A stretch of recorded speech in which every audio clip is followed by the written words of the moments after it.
What are the restrictions in the freedom to manage religious affairs in Article 26 of the Indian Constitution?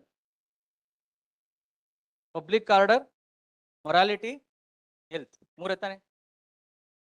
National security, education, secularism. ಇವುಗಳ ಬಗ್ಗೆ ಎಲ್ಲೂ ಮಾತಾಡೋದಿಲ್ಲ ನಾವು. Education ಅಂತೂ ಬರೋದಿಲ್ಲ, secularism ಬಗ್ಗೆನೂ ಜಾಸ್ತಿ ಮಾತಾಡೋದಿಲ್ಲ. ನೆಕ್ಸ್ಟ್ ನ್ಯಾಷನಲ್ ಸೆಕ್ಯೂರಿಟಿ ಎಲ್ಲಿ ಬರುತ್ತೆ ಅಂತಂದ್ರೆ ಆರ್ಟಿಕಲ್ 19 ಇರೋಂತಹ ರಿಸ್ಟ್ರಿಕ್ಷನ್ ಅದು, ಆರ್ಟಿಕಲ್ 26 ಗಲ್ಲ. ನಾವು ಯಾವುದೇ ಒಂದು ರಿಲಿಜಿಯಸ್ ಇದನ್ನ ಮಾಡಬೇಕು ಅಂತಂದ್ರೆ ನಾವು ಬಳಸಂತ ವಸ್ತುಗಳು ಪಬ್ಲಿಕ್ ಹೆಲ್ತ್, ಪಬ್ಲಿಕ್ ಮೊರಾಲಿಟಿ ಮತ್ತೆ ಪಬ್ಲಿಕ್ ಆರ್ಡರ್ ನ ಡಿಸ್ಟರ್ಬ್ ಮಾಡಬಾರ್ದು. ಪಬ್ಲಿಕ್ ಆರ್ಡರ್ ಅಂತಂದ್ರೆ ಜನ ವ್ಯವಸ್ಥೆಗೆ ಅಥವಾ ಜನ ಆ ಪ್ರದೇಶದಲ್ಲಿ ಯಾವುದೇ ನ್ಯೂಸೆನ್ಸ್ ನ ಕ್ರಿಯೇಟ್ ಮಾಡಬಾರ್ದು.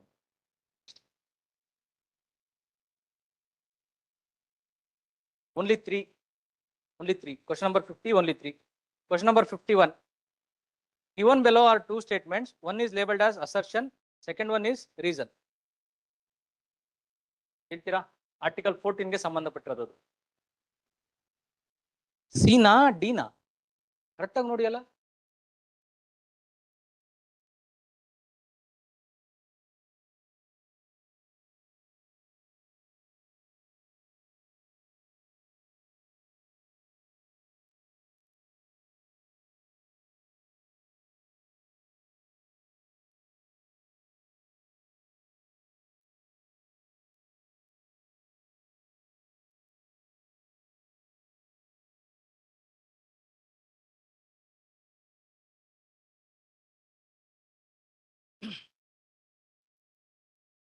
ಹೇಳಿ ಬೇಗ. Equality before law and equal protection of law.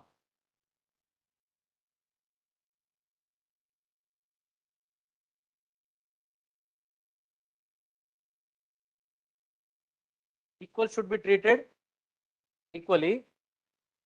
Unequal should be treated equally ನಾ? Equally. ನಿಮಗೆ ಇದು ಮೇಲ್ನೋಟಕ್ಕೆ ತಪ್ಪು ಅಂತ ಕಾಣಿಸುತ್ತೆ ಅಷ್ಟೇನೆ. ಇದು ಮೇಲ್ನೋಟಕ್ಕೆ ತಪ್ಪಲ್ಲ. ಇದು ಇರೋದು ಏನಂತಂದ್ರೆ ಯಾರು ಸರಿಸಮಾನರಾಗಿದ್ದಾರೋ, ಯಾರು ಸಶಕ್ತರಾಗಿದ್ದಾರೋ ಅವ್ರನ್ನೆಲ್ಲ ಒಂದೇ ರೀತಿಯಲ್ಲಿ ನೋಡ್ಬೇಕು. ಯಾರು ಅಶಕ್ತರಿದ್ದಾರೋ ಅವ್ರನ್ನ ಅವರ ಸ್ಥಿತಿಗತಿ ಆಧಾರದ ಮೇಲೆ ಡಿಸೈಡ್ ಮಾಡ್ಬೇಕು ಅಂತ. ಈಗ ಎರಡೂ ಕಾಲು ಚೆನ್ನಾಗಿರೋಂತಹ ವ್ಯಕ್ತಿಯನ್ನ ಅಥವಾ ಒಬ್ಬ ಕುಂಟನನ್ನ ನೀವು ರೇಸ್ನ ಬಿಟ್ರೆ ಯಾವುದೇ ಕಾರಣಕ್ಕೂ ಅದು ಟ್ರೀಟ್ಮೆಂಟ್ ಅಲ್ಲ. ಸೊ ಇವನು ಒಂದ್ ರೀತಿನಲ್ಲಿದ್ದಾನೆ, ಇವನ್ ಸ್ಥಿತಿಗತಿ ಒಂದ್ ರೀತಿನಲ್ಲಿದೆ. ಹಾಗಾಗಿ ಇವರಿಬ್ಬರನ್ನ ಬೇರೆ ಕೆಟಗರಿಗೆ ಹಾಕ್ಬೇಕು. ಈಗ ಒಲಿಂಪಿಕ್ಸ್ ನಾವು ಮಾಡ್ತಿದೀವಿ ಅಂತಂದ್ರೆ ಇವರನ್ನು ಸಹ ಇವರನ್ನು ಒಟ್ಟಿಗೆ ಬಿಡೋದಿಲ್ಲ. ಪ್ಯಾರಾಲಿಂಪಿಕ್ಸ್ ಅಂತಲೇ ಸಪರೇಟ್ ಆಗಿದೆ, ಒಲಿಂಪಿಕ್ಸ್ ಅಂತಾನೆ ಸಪರೇಟ್ ಆಗಿದೆ. ಆಯ್ತಾ? ಸೊ ಅದೇ ಅದರ ಅರ್ಥ. Unequal should be treated unequally ಅಂತ. Unequal should be treated unequally ಅಂತಂದ್ರೆ ದೇರ್ ಶೆಲ್ ಬಿ ಕೆಟಗರೈಸೇಷನ್. ಯಾವಾಗಲೂ ಸಹ ಕೆಟಗರಿ ಆಗ್ಲೇಬೇಕು. Without categorisation there is no justice. So ನೀವು ಯಾವುದೇ ಕಾರಣಕ್ಕೂ ಸೋಷಿಯಲ್ ಜಸ್ಟಿಸ್ ನ ಕೊಡಬೇಕು ಅಂತಂದ್ರೆ ನೀವು ವರ್ಗೀಕರಣ ನಡೀಲೇಬೇಕು. ವರ್ಗೀಕರಣ ನಡೆದ್ರೆ ಮಾತ್ರನೇ ಸೋಷಿಯಲ್ ಜಸ್ಟಿಸ್ ಕೊಡಕ್ ಸಾಧ್ಯ ಇರೋದು.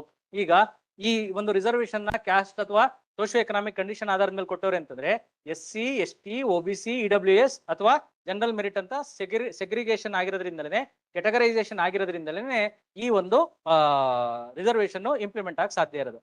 ಸೊ ಇದನ್ನ ನಾವೇನ್ ಕರಿತೀವಿ ಅಂತಾರೆ ಈಕ್ವಲ್ ಪ್ರೊಟೆಕ್ಷನ್ ಆಫ್ ಲಾ ಎಂದು ಕರೆಯುತ್ತೇವೆ. ಅರ್ಥ ಆಯ್ತಾ? ಸೊ ಯಾವ ಲಾನ ನೀವು SC, ST ಗಳಿಗೆ ಅಪ್ಲೈ ಮಾಡ್ತಿರಲ್ಲ, ಸೇಮ್ ಲಾನ ನೀವು ಜನರಲ್ ಮೆರಿಟ್ಗೆ ಅಪ್ಲೈ ಮಾಡಕ್ ಸಾಧ್ಯ ಇಲ್ಲ. ಜನರಲ್ ಮೆರಿಟ್ಗೆ ಅಪ್ಲೈ ಮಾಡಿರೋಂತಹ ಲಾನ ನೀವು ಇವ್ರಿಗೆ ಅಪ್ಲೈ ಮಾಡಕ್ ಸಾಧ್ಯ ಇಲ್ಲ. ಇವರು ಸೋಶಿಯೋ ಎಕನಾಮಿಕಲಿ ಅವಾಗಿಂದ ಹಿಂದಿನಿಂದ ಸಶಕ್ತರಾಗಿದ್ದು ಇವ್ರಿಗೆಲ್ಲಾ ಬೆನಿಫಿಟ್ ಸಿಕ್ಕಿರೋದ್ರಿಂದ ಇವರು ಶ್ಲೋಕ ಅಥವಾ ಸಂಸ್ಕೃತ ಎಲ್ಲವನ್ನ ಚೆನ್ನಾಗಿ ಓದ್ಕೊಂಡು ಬಂದಿರೋ ಕಾರಣದಿಂದ ಇವರು ಸ್ಕೂಲು ಕಾಲೇಜುಗಳಲ್ಲಿ ಎಂಟ್ರಿಯನ್ನ ಕೊಟ್ಟರೆ ಇಲ್ಲಿರುವಂತಹ ಜನರಿಗೆ 16 ವರ್ಷಗಳಿಂದ, ದಶಕಗಳಿಂದ, ಶತಮಾನಗಳಿಂದ ಅಥವಾ ಸಹಸ್ರಮಾನಗಳಿಂದ ಇವ್ರಿಗೇನು ಸವಲತ್ತು ಸಿಕ್ಕಿಲ್ಲ. ಇಂಥ ವ್ಯಕ್ತಿನ ಇವ್ರ ಪಕ್ಕಕ್ಕೆ ನಿಲ್ಲಿಸಕ್ ಸಾಧ್ಯ ಇಲ್ಲ. So this is what we call equal protection of law. Without categorization there is no justice. Unequal should be treated unequally. ಆಯ್ತಾ? ಅಂದ್ರೆ ಹುಟ್ಟಿದ್ಯಾ? ನೆಕ್ಸ್ಟ್ ಇದಕ್ಕೆಲ್ಲ ನಿಮ್ಗೆ ಬೆಸ್ಟ್ ಎಕ್ಸಾಂಪಲ್ ಬೇಕು ಅಂತಂದ್ರೆ ಯಾವ್ದೋ ಒಂದು ಕೆಲಸ. ಇದು ಒಂದು ಕ್ರಿಕೆಟ್ ಮ್ಯಾಚ್ ನಡೀತಾ ಇದೆ. ಇಲ್ಲಿ ಒಬ್ಬ ವ್ಯಕ್ತಿ ಇದ್ದಾನೆ, 6 ಅಡಿ ಇದ್ದಾನೆ. ಈ ಗೋಡೆ 5 ಅಡಿ ಇದೆ. ಇನ್ನೊಬ್ಬ ವ್ಯಕ್ತಿ 3 ಅಡಿ ಇದ್ದಾನೆ. ಇನ್ನೊಬ್ಬ ವ್ಯಕ್ತಿ 4 ಅಡಿ ಇದ್ದಾನೆ. ಈಗ ನೀವ್ ಹೇಳಿ 6 ಅಡಿ ಇರೋಂತಹ ವ್ಯಕ್ತಿಗೆ ಸಪೋರ್ಟಿವ್ ಆಗಿ ಏನಾರ ಬೇಕಾ? ಇಲ್ಲ. ಈ 3 ಅಡಿ ಇರೋ ವ್ಯಕ್ತಿ ಈ 6 ಅಡಿ ಗೋಡೆಯನ್ನ ನೋಡ್ಬೇಕು ಅಂತಂದ್ರೆ ದಾಟ್ ನೋಡ್ಬೇಕು ಅಂತ ನಿಮ್ಗೆ ಎಷ್ಟು ಎತ್ತರದ ಬೇಕು? 3 ಅಡಿದು ಸ್ಟೆಪ್ ಬೇಕು.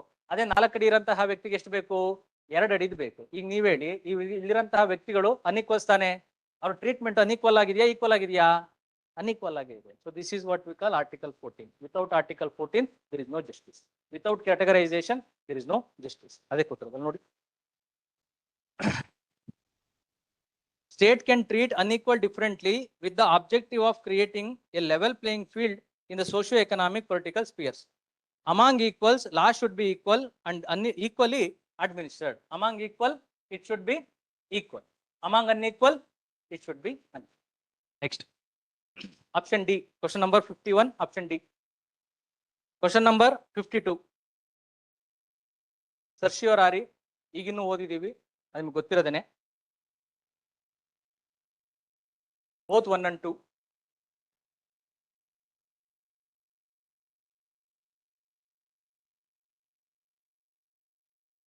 ಕೆಲವು ಸಂದರ್ಭದಲ್ಲಿ BBMP ರೋಡ್ಗಳನ್ನ ನೋಡಿರ್ತೀರಾ ಅಥವಾ BDA ರೋಡ್ಗಳನ್ನ ನೋಡಿರ್ತೀರಾ.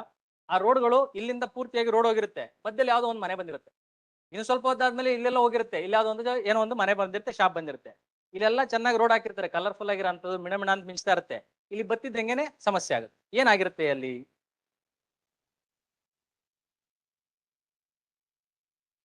ನೀವು ಹೇಳಿ ಸಿಂಪಲ್ ಆಗಿ. ಕೇಸು ಕೋರ್ಟ್ ಅಲ್ಲಿ ಇದೆ ಅಂತ ಅಷ್ಟೇ ತಾನೆ. ಸೊ ಕೋರ್ಟ್ ಕೇಸ್ ಅಲ್ಲಿ ಇದೆ ಅಂದ್ರೆ ಇಲ್ಲೇನಾಗಿರುತ್ತೆ, BBMP ಒಂದು ಅಥಾರಿಟಿ.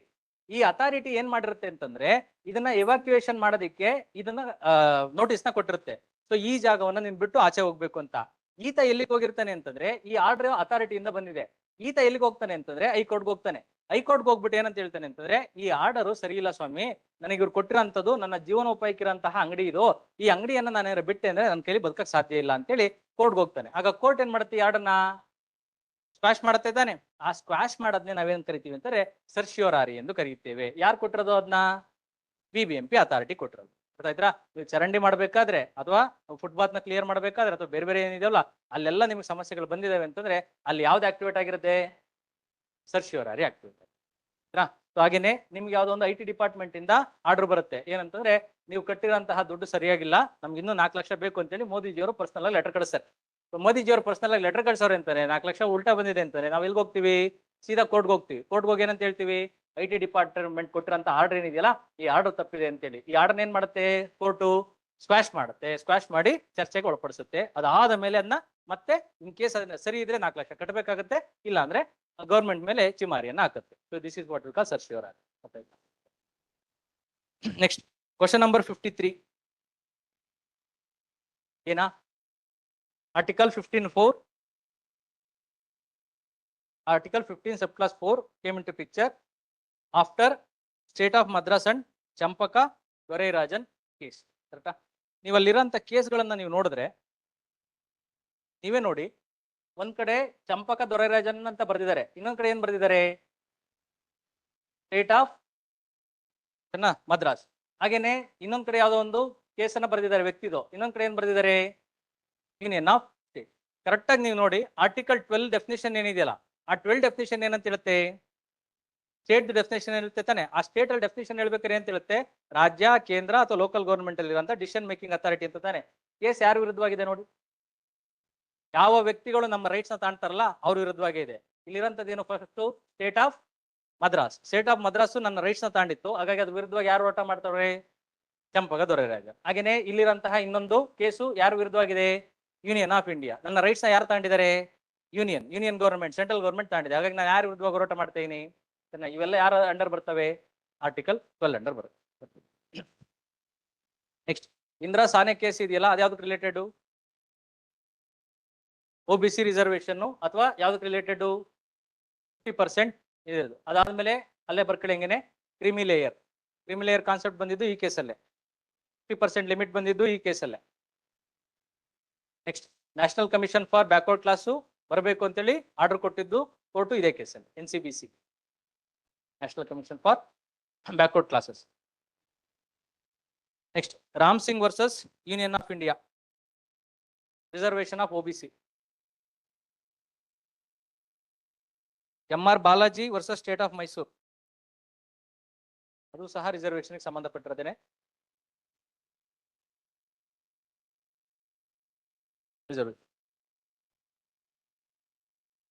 ಚಂಪಕ್ ದೊರೈರಾಜನ್ ಕೇಸಲ್ಲಿ ಏನಾಗಿತ್ತು ಅಂತಂದ್ರೆ ಮದ್ರಾಸ್ ಏನ್ ಮಾಡಿತ್ತು, ಅಲ್ಲಿರೋಂತಹ ಮೆಡಿಕಲ್ ಸೀಟ್ ಏನಿದೆಯಲ್ಲ ಈ ಮೆಡಿಕಲ್ ಸೀಟ್ ನ ರಿಸರ್ವ್ ಮಾಡಿತ್ತು. ಯಾರಿಗೆ ರಿಸರ್ವ್ ಮಾಡಿತ್ತು? 2 ಬ್ರಾಹ್ಮಿಣ್ಸ್ಗೆ ಇತ್ತು ಸೀಟು. ಅದಾದ್ಮೇಲೆ ಸ್ವಲ್ಪ ಸೀಟ್ಸ್ ನಾನ್ ಬ್ರಾಹ್ಮಿಣ್ಸ್ಗೆ ಇತ್ತು, ಒಂದು ಸೀಟು ಆಂಗ್ಲೋ ಇಂಡಿಯನ್ಸ್ಗೆ ಇತ್ತು, ಮತ್ತೆ ಕೆಲವು ಸೀಟು SC ಗಳಿಗಿತ್ತು. ಇಲ್ಲಿರೋಂತಹ ಕೆಲವು ಸೀಟ್ಗಳು ಫಿಲ್ ಆಗಿರ್ಲಿಲ್ಲ. ಆ ಫಿಲ್ ಆಗದಲ್ಲೇ ಇದ್ದಂತ ಸಂದರ್ಭದಲ್ಲಿ ಈ ಒಂದು ಕೆಟಗರಿ ಸೇರಿರೋಂತರು ಹೋಗಿ ಕೇಳಿದ್ರು. ಏನಂತ ಕೇಳಿದ್ರು ಅಂತಂದ್ರೆ, ನಮಗೆ ಇಲ್ಲಿ ಫಿಲ್ ಆಗದೇ ಇರೋಂಥ ಸೀಟ್ ಏನಿದಾವಲ್ಲ ಅವುಗಳನ್ನಾದ್ರೂ ಕೊಡಿ ಅಂತ. ಸೊ ಹಾಗಾಗಿ ಆ ಸೀಟ್ಗಳನ್ನ ಡಿಸ್ಟ್ರಿಬ್ಯೂಟ್ ಮಾಡೋದಕ್ಕೆ ಅವ್ರು ಯಾವ್ದ್ರಲ್ಲಿ ಫೈಟ್ ಮಾಡ್ತಾರೆ ಅಂತಂದ್ರೆ ಆರ್ಟಿಕಲ್ 14 ಅಲ್ಲಿ ಫೈಟ್ ಮಾಡ್ತಾರೆ. ಆರ್ಟಿಕಲ್ 14 ಅಂತಾರೆ ರೈಟ್ ಟು ಈಕ್ವಾಲಿಟಿ, ನನಗೂ ಈಕ್ವಲ್ ಆಗಿ ರೈಟ್ಸ್ ಬೇಕು ಅಂತ. ಇನ್ನೊಂದು ಯಾವ್ದ್ರಲ್ಲಿ ಫೈಟ್ ಮಾಡ್ತಾರೆ ಅಂತಂದ್ರೆ ಆರ್ಟಿಕಲ್ 29 ಅಲ್ಲಿ. ಆರ್ಟಿಕಲ್ 29 ಸಬ್ ಕ್ಲಾಸ್ 2 ಏನಂತ ಹೇಳುತ್ತೆ ಅಂತಂದ್ರೆ ಸರ್ಕಾರದ ಸ್ವಾಮ್ಯದಲ್ಲಿ ಸರ್ಕಾರದ ದುಡ್ಡಿನಲ್ಲಿ ಯಾವುದೇ ಒಂದು ಸಂಸ್ಥೆ ಶುರುವಾಗಿದೆ ಅಂತಂದ್ರೆ ಆ ಸಂಸ್ಥೆಗೆ ಎಲ್ಲರಿಗೂ ಫ್ರೀ ಎಂಟ್ರಿ ಸಿಗಬೇಕು ಅಂತ. ಇದು ಒಂದು ಮೆಡಿಕಲ್ ಕಾಲೇಜ್ ಅಂದ್ರೆ ಸರ್ಕಾರದ ದುಡ್ಡಿನಲ್ಲಿ ಆಗಿರೋಂಥದ್ದು. ಈ ಸರ್ಕಾರದ ದುಡ್ಡಿನಲ್ಲಿ ಆಗಿರೋಂಥ ಸಂಸ್ಥೆಗೆ ನನಗೆ ಒಳಗಡೆ ಬಿಟ್ಕೊಂತಲ್ಲ ಅಂತಂದ್ರೆ ನನ್ನ ಫಂಡಮೆಂಟಲ್ ರೈಟ್ಸ್ ಆರ್ಟಿಕಲ್ 29 ಸಬ್ ಕ್ಲಾಸ್ 2 ವೈಲೇಟ್ ಆಗಿದೆ, ಹಾಗಾಗಿ ನಂಗೆ ಪ್ರೊಟೆಕ್ಷನ್ ಕೊಡಿ ಅಂದಾಗ ಕೋರ್ಟ್ ಪ್ರೊಟೆಕ್ಷನ್ ಕೊಡುತ್ತೆ. ಏನಂದ್ರೆ ಸೇಯಿಂಗ್ ದಟ್ ಇವ್ರಿಗೆ ಸೀಟ್ ನ ಅಲಾಟ್ ಮಾಡಿ ಅಂತ. ಆಗ ಈ ಸೀಟ್ಗಳು ಮತ್ತೆ ಏನಾದ್ರು ಮುಂದೆ ಹಿಂಗೆ ಮುಂದುವರಿತು ಅಂತಂದ್ರೆ ಸಮಸ್ಯೆ ಆಗುತ್ತೆ ಅಂತ ಅಂದ್ರೆ ಇಮಿಡಿಯೇಟ್ ಆಗಿ ಯಾವ್ದನ್ನ ತರ್ತಾರೆ, ಆರ್ಟಿಕಲ್ 15 ಸಬ್ ಕ್ಲಾಸ್ 4 ಯಾರಿಗೆ ರಿಸರ್ವೇಶನ್ ಕೊಡುತ್ತೆ, SC/ST ರಿಸರ್ವೇಶನ್ ಕೊಟ್ಟಿರೋದನ್ನ ಮತ್ತೆ ಯಾರಿಗೂ ಬೇರೆಯವ್ರಿಗೆ ಅಲಾಟ್ ಮಾಡುವಂತಿಲ್ಲ ಅಂತ. ಕ್ವಶನ್ ನಂಬರ್ 52, 53 ಆಯ್ತು. 54 ಆಲ್ರೆಡಿ ಆಗಿರೋ ಅಂತದೇನೆ, ನಿಮ್ಗೆ ಗೊತ್ತು. Constitutional amendment bill to amend the constitution can be introduced either house of the parliament. First statement is correct. Special procedure in article 368 vests constituent powers upon ordinary legislation. Ordinary legislation illa special legislation special majority tane. Second statement is wrong. Third statement is correct. Fourth statement is correct. 1, 3, 4. Option D. Question number 55.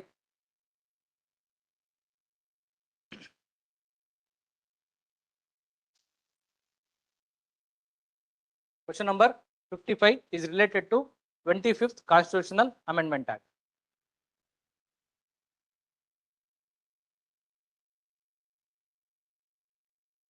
ಏನಂತ ಕರೀತಾರೆ, mini constitution ಅಂತ ಕರೀತಾರೆ. ಸರಿನಾ? Judiciary powers ನ ಕಿತ್ಕೊಳುತ್ತೆ, president ಗಿರಂತ ಕೆಲವೊಂದು power ನ ಕಿತ್ಕೊಳುತ್ತೆ. ಅದಾದ್ಮೇಲೆ ಆ ಪವರ್ಸ್ ಎಲ್ಲ ರೀಸ್ಟೋರ್ ಮಾಡೋರು ಯಾರು, 44th ಇದರಲ್ಲಿ. ಮತ್ತೆ ರೈಟ್ ಟು ಪ್ರಾಪರ್ಟಿನ ಕಿತ್ತಾಕದ ಯಾವ್ರಲ್ಲಿ ಕಿತ್ತಾಕ್ತಾರೆ, 44th constitutional amendment act. Next 28th constitutional amendment act is related to protection of rights of Indian civil servants, ICS.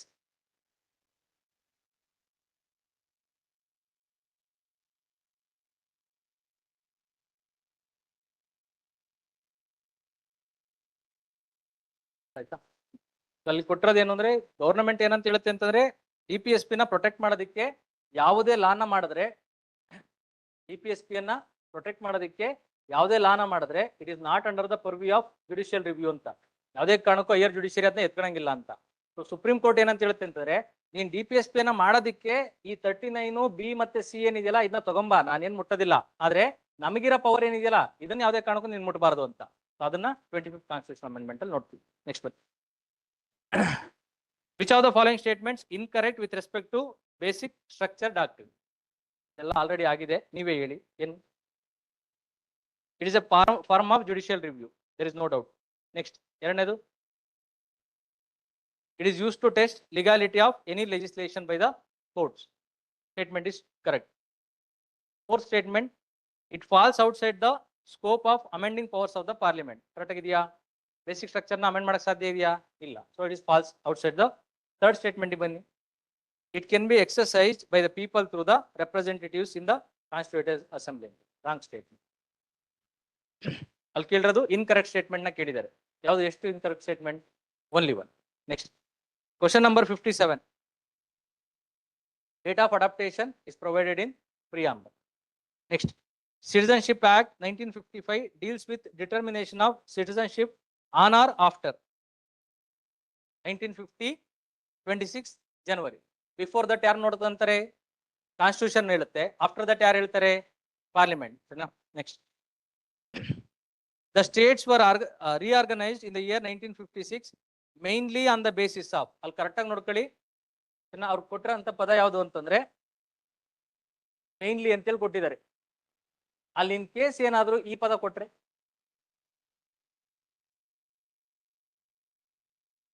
ನೆನಪಿರ್ಲಿ, Fazal Ali commission ಅದು ಐ ಪವರ್ ಕಮಿಟಿ ಅಂತೇಳಿ ಕರಿತೀವಿ. ಆ ಐ ಪವರ್ ಕಮಿಟಿಗೆ ರಿಆರ್ಗನೈಸ್ ಮಾಡಿ ಅಂತ ಕೊಟ್ಟರು.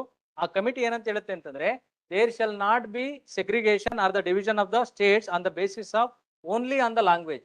ನಾವು ಅಡ್ಮಿನಿಸ್ಟ್ರೇಟಿವ್ ಫ್ಯಾಕ್ಟರ್ಸ್ ನೋಡಬೇಕು, ಆಡಳಿತನೂ ನೋಡಬೇಕು, ಕಲ್ಚರಲ್ ಫ್ಯಾಕ್ಟರ್ಸ್ ನೋಡಬೇಕು, ಎಕನಾಮಿಕ್ ಫ್ಯಾಕ್ಟರ್ಸ್ ನೋಡಬೇಕು. ಇಷ್ಟು ಅಂಶಗಳನ್ನ ನೋಡಿ ನಂತರದಲ್ಲಿ ನಾವು ಈ ಒಂದು ಕಾನೂನನ್ನ ಜಾರಿಗೊಳಿಸಬೇಕು ಅಂತ. ಹಾಗಾಗಿ ಓನ್ಲಿ ಅಂತ ಕೊಟ್ರೆ ಅದು ಸ್ಟೇಟ್ಮೆಂಟ್ ರಾಂಗ್. ಯಾಕೆಂದ್ರೆ ಫಜಲ್ ಅಲಿ ಅವರೇ ಹೇಳ್ತಾರೆ, on the basis of language ನಾವು ಯಾವುದೇ ಕಾರಣಕ್ಕೂ ದೇಶವನ್ನ ಒಡೆಯೋಕೆ ಸಾಧ್ಯ ಇಲ್ಲ, ಯಾಕೆಂದ್ರೆ ಮತ್ತೆ ಅದು ದೇಶ ಆಂತರಿಕವಾಗಿ ಭದ್ರತೆಯನ್ನ ಕಳೆದುಕೊಳ್ಳುತ್ತದೆ ಅಂತೇಳಿ. Next question number 60.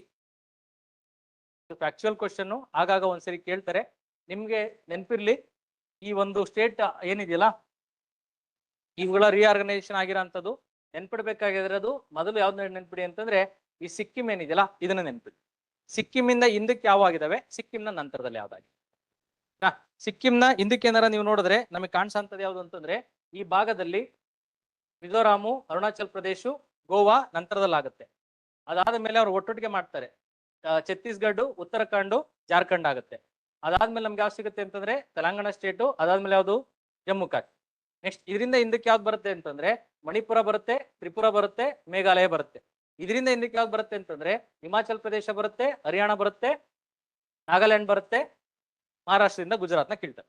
ಇಷ್ಟು ಗುಜರಾತ್, ನಾಗಾಲ್ಯಾಂಡ್, ಹರಿಯಾಣ, ಹಿಮಾಚಲ್ ಪ್ರದೇಶ್, ಮಣಿಪುರ, ತ್ರಿಪುರ, ಮೇಘಾಲಯ, ಸಿಕ್ಕಿಂ. ಸಿಕ್ಕಿಂನಿಂದ ಹಿಂದೆ, ಸಿಕ್ಕಿಂನಿಂದ ಮುಂದೆ. ಇಷ್ಟಾದ್ರೂ ಗೊತ್ತಾದ್ರೆ ಸಾಕು.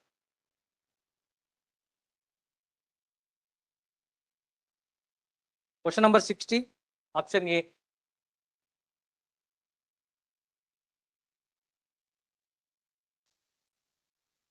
ಕ್ವಶನ್ ನಂಬರ್ 61 ಆಲ್ರೆಡಿ ಡಿಸ್ಕಸ್ ಆಗಿದೆ, ನಿಮಗೆ ಗೊತ್ತಿರಬೇಕು. ಏನಾ ಕರೆಕ್ಟ್ ಆಗಿ ಹೇಳಿಯಲ್ಲ. ಅಸ್ಸಾಂ ಮುಂಚೆನೆ ಇತ್ರಿ. Assam was Assam earlier. ಅಸ್ಸಾಂ ಯಾರು ಮುಟ್ಟಕ್ ಸಾಧ್ಯ ಇಲ್ಲ. ಹೋಮ್ ಕಮ್ಯುನಿಟಿ ಏನಿತ್ತಲ್ಲ ಅವ್ರು ಚೆನ್ನಾಗಿ ಬಳಸ್ಕೊಂಡಿದ್ರು ಅದನ್ನ. ಅವ್ರು ಅದಕ್ಕೋಸ್ಕರ ಅವ್ರು ಹೋರಾಟ ನಡೆಸೋದು, ಅಸ್ಸಾಮೀಸ್ ಫಾರ್ ಅಸ್ಸಾಮೀಸ್ ಅಂತ.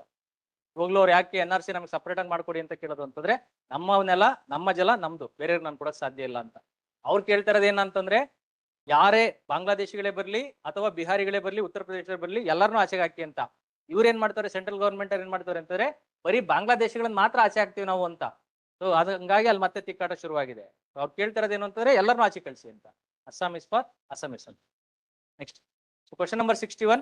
It is related to limited government, it is related to constitutional government, it is related to constitutionalism. First one, absolute presidential veto power over state legislation in some cases. I'll quote ಏನು ಅಂತಾರೆ, some of the features of Indian polity are not considered as a conducive to federalism. ಸಂಯುಕ್ತ ವ್ಯವಸ್ಥೆಗೆ ಪೂರಕವಲ್ಲದ ವಿಚಾರಗಳನ್ನ ಹುಡುಕಿ ಅಂತ ಹೇಳ್ಬಿಟ್ಟು ಅಂತ. ಮೊದಲನೇ ಇರೋದು ಏನು ಅಂತಂದ್ರೆ absolute presidential veto over state legislation in some cases. Correct ಆಗಿದೆಯಾ? ಅದು ಯೂನಿಟರಿನಾ ಫೆಡರಲ್ಲಾ? ಯೂನಿಟರಿ. ಸೊ ಅವ್ರು ಕೇಳ್ತಾ ಇರೋದು ಏನಂತ ಕೇಳ್ತಾರೆ, ನಾಟ್ ಫೆಡರಲ್ ಅಂತ ಕೇಳ್ತಾರೆ. ನಾಟ್ ಫೆಡರಲ್ ಅಂದ್ರೆ ಏನಾಗ್ಬೇಕು, ಅದು ಯೂನಿಟರಿ ಆಗ್ಬೇಕು. ಸೆಕೆಂಡ್ ಸ್ಟೇಟ್ಮೆಂಟ್ ಎಮರ್ಜೆನ್ಸಿ ಪ್ರಾವಿಷನ್ಸ್, ಅದು unitary. Next alteration in the boundaries of the states, ಇದ್ಯಾವ್ದಕ್ಕೆ ರಿಲೇಟೆಡ್? ಯೂನಿಟರಿ. ಸೆನ್ನ ಲಾಸ್ಟ್ ಸ್ಟೇಟ್ಮೆಂಟ್ ಇದೆಯಲ್ಲ, every power is subordinate to constitution. ಸೊ every power is subordinate to constitution ಅಂತಂದ್ರೆ ಅದು ಫೆಡರಲ್ ಫೀಚರಾ unitary ಫೀಚರಾ? Federal feature. So 4 statement is wrong, 1, 2, 3 are correct. Next, question number 62 B. Question number 63 D na? D ತಾನೆ? D. ಸುನ ಅಲ್ಲ, ಹಂಗೆ ಒಂದು statement ಬರೀರಿ. subordinate legislation, delegated legislation, subordinate legislation, delegated legislation, substandard legislation,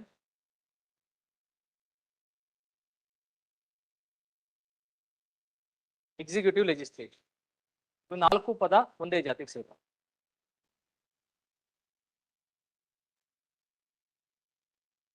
simple ಆಗಿ ನೋಡ್ಕೊಳ್ಳಿ, ಇಷ್ಟೇ. Essential commodities act ಅನ್ನೋದೇನಿದೆಯಲ್ಲ, ಇದು central government ಮಾಡಿರೋಂಥ ಲಾ, ಎಸೆನ್ಷಿಯಲ್ ಕಮಾಡಿಟೀಸ್ ಆಕ್ಟ್. ಈ ಎಸೆನ್ಷಿಯಲ್ ಕಮಾಡಿಟೀಸ್ ಅಥವಾ ಎಸೆನ್ಷಿಯಲ್ ಸರ್ವಿಸಸ್ ಆಕ್ಟ್ ಏನಿದೆ, ಇದೇನ್ ಕೊಡುತ್ತೆ ಅಂತಂದ್ರೆ ಮದರ್ ಆಕ್ಟ್ ಅನ್ನ ಕೊಡುತ್ತೆ, ಇದು ಪರಿಧಿಯನ್ನ ಕೊಡುತ್ತೆ. ಸೊ ಇದ್ರೊಳಗಡೆ ಯಾರಿಗೆ ಪವರ್ನ ಕೊಟ್ಟವ್ರೆ ಅಂತಂದ್ರೆ ಸೆಂಟ್ರಲ್ ಗವರ್ಮೆಂಟ್ ಕೊಟ್ಟವ್ರೆ, ಸ್ಟೇಟ್ ಅಲ್ಲಿ ಗವರ್ನರಿಗೆ ಕೊಟ್ಟವ್ರೆ. ಏನಂತ ಕೊಟ್ಟಿದ್ದಾರೆ ಅಂತಂದ್ರೆ ಸಮಯಕ್ಕೆ ತಕ್ಕಂತೆ ಯಾವ ಕಮಾಡಿಟೀಸ್ ಎಸೆನ್ಷಿಯಲ್, ಯಾವ ಕಮಾಡಿಟೀಸ್ ಎಸೆನ್ಷಿಯಲ್ ಅಲ್ಲ ಅಂತೇಳಿ ಈ ಪ್ರೆಸಿಡೆಂಟ್ ಡಿಕ್ಲೇರ್ ಮಾಡ್ಬೋದು by through the notification. But ಇಲ್ಲಿರಂತಹ ಮದರ್ ಆಕ್ಟ್ ಏನಿದೆಯಲ್ಲ 4 ಗೋಡೆಗಳನ್ನ ಆಲ್ರೆಡಿ ಡಿಕ್ಲೇರ್ ಮಾಡ್ಬಿಟ್ಟಿದ್ದಾರೆ. ಸೊ ಪ್ರೆಸಿಡೆಂಟ್ಗೆ ಎಷ್ಟು ಅವಕಾಶ ಇದೆ ಅಂತಂದ್ರೆ ಇಷ್ಟು ಅವಕಾಶ ಇದೆ, ಗವರ್ನರ್ಗೆ ಎಷ್ಟು ಅವಕಾಶ ಇದೆ ಅಂದ್ರೆ ಇಷ್ಟು ಅವಕಾಶ ಇದೆ. ಸೊ ಇವುಗಳನ್ನ ಮಾಡೋ ಅಂತದ್ ಏನಿದೆಯಲ್ಲ ಅದನ್ನ ನಾವೇನ್ ಕರಿತೀವಿ ಅಂದ್ರೆ ಸಬಾರ್ಡಿನೇಟ್ ಲೆಜಿಸ್ಲೇಷನ್ ಅಂತ ಕರಿತೀವಿ. ಲೆಜಿಸ್ಲೇಷನ್ ಅಂದ್ರೆ ಪಾರ್ಲಿಮೆಂಟ್ ಮಾಡೋ ಅಂತ ಕೆಲಸ. ಆ ಪಾರ್ಲಿಮೆಂಟ್ ಯಾರಿಗೆ ವಹಿಸಿದೆ ಅದಕ್ಕೆ ಆ ಕೆಲಸವನ್ನ? ಸೆಂಟ್ರಲ್ ಗವರ್ಮೆಂಟ್ ವಹಿಸಿದೆ. ಅಥವಾ ಯಾರಿಗೆ ವಹಿಸಿದೆ? ಗವರ್ನರ್ ವಹಿಸಿದೆ. ಸೊ ಹಾಗಾಗಿ ಇದನ್ನ ಡೆಲಿಗೇಟೆಡ್ ಲೆಜಿಸ್ಲೇಷನ್ ಅಂತ, ಪವರ್ ಅನ್ನ ಬಿಟ್ಟು ಕೊಟ್ಟಿದ್ದಾರೆ ಅಂತ. ಹಾಗೇನೆ ಇದನ್ನ ಎಕ್ಸಿಕ್ಯೂಟಿವ್ ಲೆಜಿಸ್ಲೇಷನ್ ಅಂತ ಕರೀತಾರೆ. ಸೊ ಎಸೆನ್ಷಿಯಲ್ ಕಮಾಡಿಟೀಸ್ ಆಕ್ಟ್ ಅಲ್ಲಿ ಯಾವ್ದು ಬರುತ್ತೆ ಅದನ್ನು ನೋಡ್ಕೊಂಡು ಬನ್ನಿ.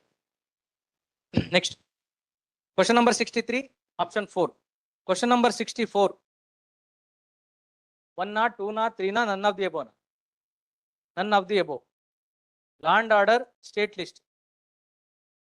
Marriage and divorce state government ಮಾಡುತ್ತೆ, ಸೆಂಟ್ರಲ್ ಗವರ್ನಮೆಂಟ್ ಮಾಡುತ್ತೆ. ಇಬ್ರು ಮಾಡಿರೋದನ್ನ ತಡೆಯಕ್ಕೆ ಸಾಧ್ಯ ಇಲ್ಲ. ಅಂತಹ ಒಂದು ಟಾಪಿಕ್ ಅದು. ಅದು ಯಾವುದೇ ಕಾರಣಕ್ಕೂ ಜಗತ್ತಲ್ಲಿ ಯಾರು ಅದನ್ನ ಮುಟ್ಟಕ್ಕೆ ಸಾಧ್ಯ ಇಲ್ಲ. Next delimitation of cantonment areas. Cantonment ಅಂತಂದ್ರೆ ಮಿಲಿಟರಿ ಏರಿಯಾಸ್ ತಾನೆ. ಮಿಲಿಟರಿ ಅಂತಾರೆ ಸೆಂಟ್ರಲ್ ಗವರ್ಮೆಂಟ್ ಬರುತ್ತಾ ಸ್ಟೇಟಿಗೆ ಬರುತ್ತಾ? ಸರ್ ಅದು ಯಾವ ಲಿಸ್ಟ್ಗೆ ಹೋಗ್ಬೇಕಾಗುತ್ತೆ? ಯೂನಿಯನ್ ಲಿಸ್ಟ್ಗೆ ಹೋಗ್ಬೇಕು. None of the above. Next question number 65. Question number 65 is factual question. Option D, third statement is wrong. ಅಲ್ಲಿ ಇರೋಂಥದ್ದು ನಮ್ಮ ಕಾಮನ್ ಸೆನ್ಸ್ ನ ಬಳಸಿದ್ರೆ ಅಲ್ಲೇ ಗೊತ್ತಾಗುತ್ತೆ. ಗವರ್ನರ್ ಜನರಲ್ಗೆ ಅಲ್ಟಿಮೇಟ್ ಪವರ್ ಅನ್ನ ಕೊಟ್ಟಿದ್ವಿ, ಹಾಗಾಗಿ ಆ ಅಲ್ಟಿಮೇಟ್ ಪವರ್ ಅನ್ನ ಯಾವುದೇ ಕಾರಣಕ್ಕೂ ಇಟ್ಕೊಳ್ಳೋಕೆ ಸಾಧ್ಯ ಇಲ್ಲ. Next question number 66. C constitutional autocracy. ಎರಡು ಡೌಟ್ ಇದೆಯಾ? ಕಾನ್ಸ್ಟಿಟ್ಯೂಷನಲ್ ಆಟೋಕ್ರಸಿ ಅಂತಾರೆ ನಿರಂಕುಶವಾದ ಅಂತ. ನಮಗೆ ಎರಡು ತರದ್ ಬರುತ್ತೆ. ಅದು ಯಾವುದು ಅಂತಂದ್ರೆ ಒಂದು ರೂಲ್ ಆಫ್ ಲಾ ಅಂತ ಬರುತ್ತೆ, ಇನ್ನೊಂದು ರೂಲ್ ಬೈ ಲಾ ಅಂತೇಳಿ ಬರುತ್ತೆ. ರೂಲ್ ಬೈ ಲಾ ಅಂತಂದ್ರೆ ಯಾವುದನ್ನ ನಾವು ಮೇಲ್ನೋಟಕ್ಕೆ ನೋಡಿದ್ರೆ ಕಾಣೋದಿಲ್ಲ, ಆದ್ರೆ ಒಳನೋಟದಲ್ಲಿ ಅದನ್ನ ಹೆಂಗಾದ್ರೂ ಮಾಡಿ ಇಂಪ್ಲಿಮೆಂಟ್ ಮಾಡಿರ್ತಾರೆ.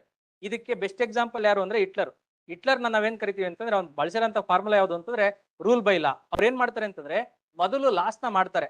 ಆ ಲಾಗಳಲ್ಲಿ ಏನಂತ ಇರುತ್ತೆ ಅಂತಂದ್ರೆ ಈ ಒಂದು ಜರ್ಮನ್ಸ್ಗೆ ಸಮಸ್ಯೆ ಆಗಿದೆ, ಅಥವಾ ಈ ಜ್ಯೂಸ್ ಏನಿದಲ್ಲ ಇವರನ್ನ ಒಡೆಯ ಅಂತದ್ದು ಅಥವಾ ಬಡಿಯ ಅಂತದ್ದು, ಇವ್ರನ್ನ ಆಚೆ ಹಾಕಂತದ್ದು ಒಂದು ಯಾವುದೋ ಒಂದು ಲಾ ಪ್ರಕಾರನೇ ನಡೆಯುತ್ತೆ ಅಂತೇಳಿ ಮೊದಲು ಲಾನ ಮಾಡ್ಕೊಂಡ್ರು. ಅದಾದ ಮೇಲೆ ಅವ್ರು ಮಾಡ್ತಾರಂತ ಕೆಲಸ ಜನರಿಗೆ ಹಿತಕರವಾಗುವಂತಹ ರೀತಿಯಲ್ಲಿ ಅದು ಒಪ್ಪುವಂತೆ ಈ ಲಾಗಳನ್ನ ಇಂಪ್ಲಿಮೆಂಟ್ ಮಾಡಿದ್ರು. ಇದನ್ನ ನಾವೇನ್ ಕರಿತೀವಿ ಅಂತಂದ್ರೆ ರೂಲ್ ಬೈ ಲಾ ಅಂತೇಳಿ ಕರಿತೀವಿ. ಸೊ ಅಲ್ಲಿರಂತದ್ದು ಏನಿದೆಯಲ್ಲ 1935 ಆಕ್ಟ್ ಬ್ರಿಟಿಷರು ಸಹ ನಮ್ಗೆ ಹಂಗೆ ಮಾಡಿದ್ದು. ಅವ್ರು ಏನ್ ಮಾಡ್ತಾರೆ ಅಂತಾರೆ ಎಲ್ಲ ಬದಲಾವಣೆ ಮಾಡ್ತಿದೀವಿ ಅಂತೇಳಿ ತೋರಿಸ್ತಾರೆ, ಆದ್ರೆ ಒಳಗಡೆ ಏನಿರುತ್ತೆ ಅವರ ಇಚ್ಛೆಯಂತೆನೆ ಅವರು ಮಾಡ್ಕೊಂಡಿರ್ತಾರೆ ಅಂತ. ಸರಿನಾ? ಸೊ ಆ ರೀತಿಯಾಗಿ ಬಣ್ಣ ಸುಣ್ಣವನ್ನ ಬಳದು ನಮಗೆ ತೋರಿಸುವಂತಹ ಕಾರ್ಯವನ್ನ ಮಾಡ್ತಾರೆ. ಅದನ್ನ ಏನ್ ಕರಿತೀವಿ ಅಂತಾರೆ ಕಣ್ಣೊರೆಸುವ ಕಾರ್ಯ ಅಂತೇಳಿ. ಕನ್ನಡದಲ್ಲಿ ಏನ್ ಕಣ್ಣೊರೆಸೋದು ಅಂತಂದ್ರೆ ಮೇಲ್ನೋಟಕ್ಕೆ ಮರೆಮಾಚೋದು ಅಂತ. ಸೊ ಅದನ್ನೇನೆ ನಾವೇನ್ ಕರಿತೀವಿ ಅಂತಂದ್ರೆ ಕಾನ್ಸ್ಟಿಟ್ಯೂಷನಲ್ ಆಟೋಕ್ರಸಿ ಅಥವಾ ನ್ಯೂ ಚಾರ್ಟರ್ ಆಫ್ ಸ್ಲೇವರಿ, ದಾಸ್ಯದ ಇನ್ನೊಂದು ಮುಖ ಅಂತೇಳಿ. Next question number 67. ಆಲ್ 4 ಕರೆಕ್ಟಾ ಇನ್ಕರೆಕ್ಟಾ ಕೇಳಿರೋದು? ಇನ್ಕರೆಕ್ಟ್. ಸರಿನಾ? ಹೌಸ್ ಕಮಿಟಿ ಪಟ್ಟಾಭಿ ಸೀತಾರಾಮಯ್ಯ ಆಗ್ಬೇಕಾಗಿತ್ತು. Order of business committee KM Munshi. Union constitution committee Jawaharlal Nehru. Provincial committee. Question number 68.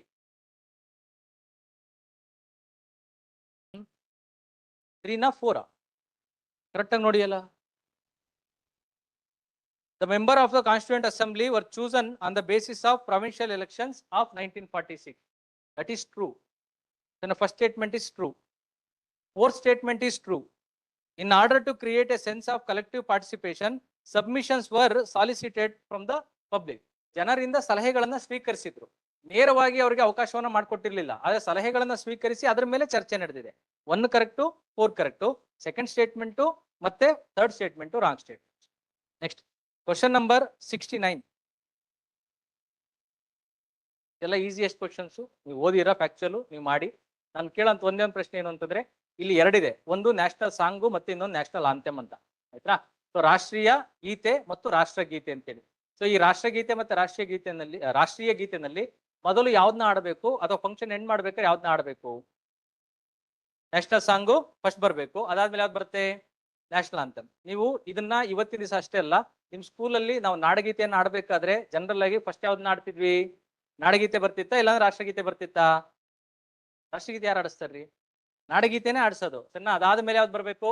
ರಾಷ್ಟ್ರಗೀತೆ ಬರ್ಬೇಕು. ಹಾಗೇನೆ ರಾಷ್ಟ್ರೀಯ ಗೀತೆ ಒಂದೇ ಯಾವ್ದು? ಒಂದೇ ಭಾರತ್ ಅಲ್ಲ, ಒಂದೇ ಮಾತರಮ್ಮ ಫಸ್ಟ್ ಬರಬೇಕು, ಅದಾದ್ಮೇಲೆ ಯಾವ್ದು ಬರಬೇಕು? Next question number 70. ಇದು ಫ್ಯಾಕ್ಚುಯಲ್, ನೀವು ಹೆಂಗಾರು ನೆನ್ಪಿಡಿ ನೋಡಿ. Question number 70, only 4 and 5. Question number 69, option C, none of the above. None of the above. ಇಲ್ಲ ಎಲ್ಲ ತಪ್ಪಿದೆ. ಬನ್ನಿ next question number 70, 4 and 5, only 4 members. Option B. Question number 70, option B. Question number 71, ಅವ್ರು ಕೇಳ್ತಾ ಇರೋದು incorrect ಕೇಳ್ತಾ ಇದ್ದಾರೆ. First statement, second statement, third statement ಅಲ್ಲಿ BN ರಾವ್ ಅವ್ರ ಬಗ್ಗೆ ನೀವು ಓದಿರ್ತೀರಾ, ಅದೊಂದನ್ನ ಮಾತ್ರ ಓದಿ ಅದರ ಆಧಾರದ ಮೇಲೆ ಆನ್ಸರ್ ಮಾಡಿ. SN Mukherjee was chief draughtsman of the Constituent Assembly. ಆಯ್ತಾ? BN Rao was the secretary of the Constituent Assembly. He was not a secretary, he was advisor. Next, Prem Bihari Narayan Raizada was the calligrapher of the Indian Constitution. That is also 2 only is the wrong statement. Option C. ಅವ್ರು ಕೇಳ್ತಾ ಇರೋದು incorrect statement, correct ಅಲ್ಲ, incorrect. Question number 72,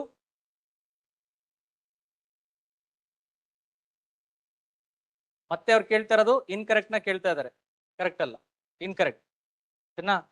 Second statement is correct. He was the one who proposed for the Constituent Assembly. Next, question number 72, option A. Question number 73. Question number 73.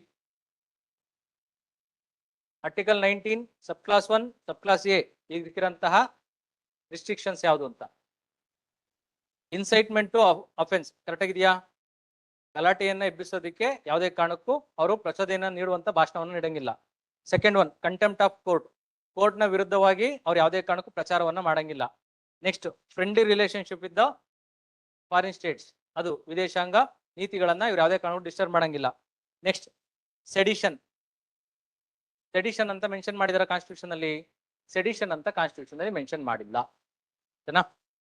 Sedition was declared in IPC ನಲ್ಲಿ section 124 ಏನಲ್ಲಿತ್ತು, ಈಗ ಅದು ಎಲ್ಲಿಗೋಗಿದೆ?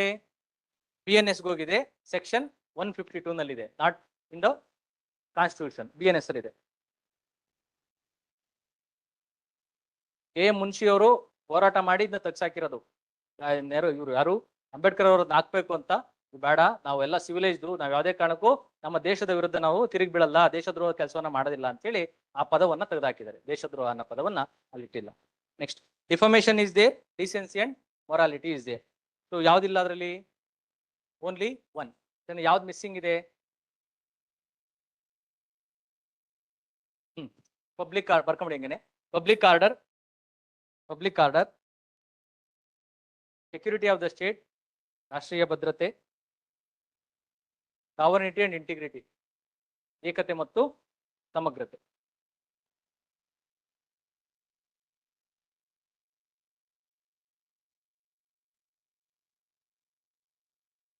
Next, question number 74. Question number 74. This is also related to religious rights. ಅದರಲ್ಲೂ ಯಾವ್ದ್ರ ಬಗ್ಗೆ ಇರೋದು ಅಂತಾರೆ? Secularism ಬಗ್ಗೆ ಇರೋಂಥದ್ದು. ಆ ಸೆಕ್ಯುಲರಿಸಂ ನ ಕರೆಕ್ಟ್ ಆಗಿ ನೋಡ್ಕೊಳ್ಳಿ. If government is supporting one religion, it is the obligation to support all other religion.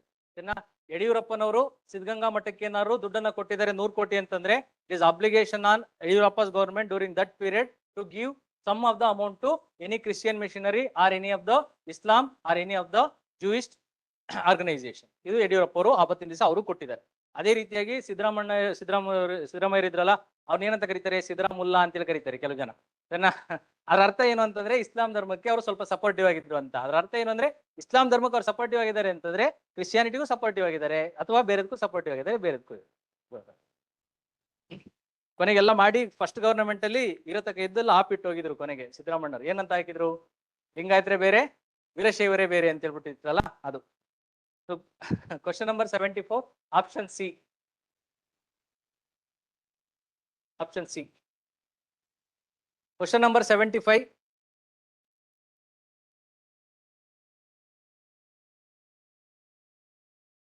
Option C.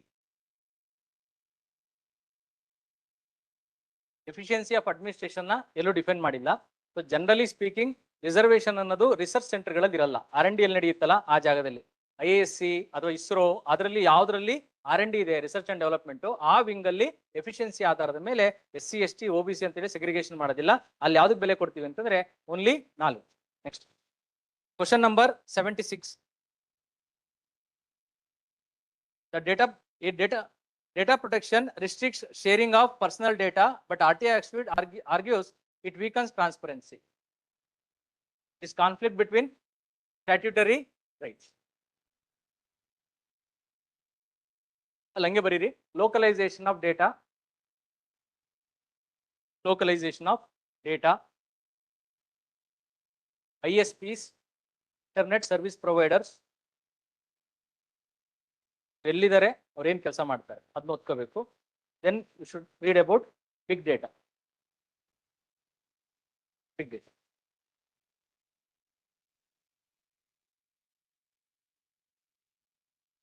Statutory ಅಂದ್ರೆ ಏನರ್ಥ? By act, so made by the parliament ಅಂತ, ಪಾರ್ಲಿಮೆಂಟ್ ಅದನ್ನ ಮಾಡಿರುತ್ತೆ. Question number 77 factual B. Question number 78 is related to Simon Commission. ಗೊತ್ತಿರೋ ವಿಚಾರನೆ. ಅವ್ರು ಕೇಳ್ತಾ ಇರೋದು incorrect. ಯಾವುದು ಇನ್ಕರೆಕ್ಟ್ ಅಂತ ಕೇಳ್ತಾ ಇದ್ದಾರೆ. ಇನ್ಕರೆಕ್ಟ್ ಅಲ್ಲಿ second statement is incorrect, fourth statement is incorrect.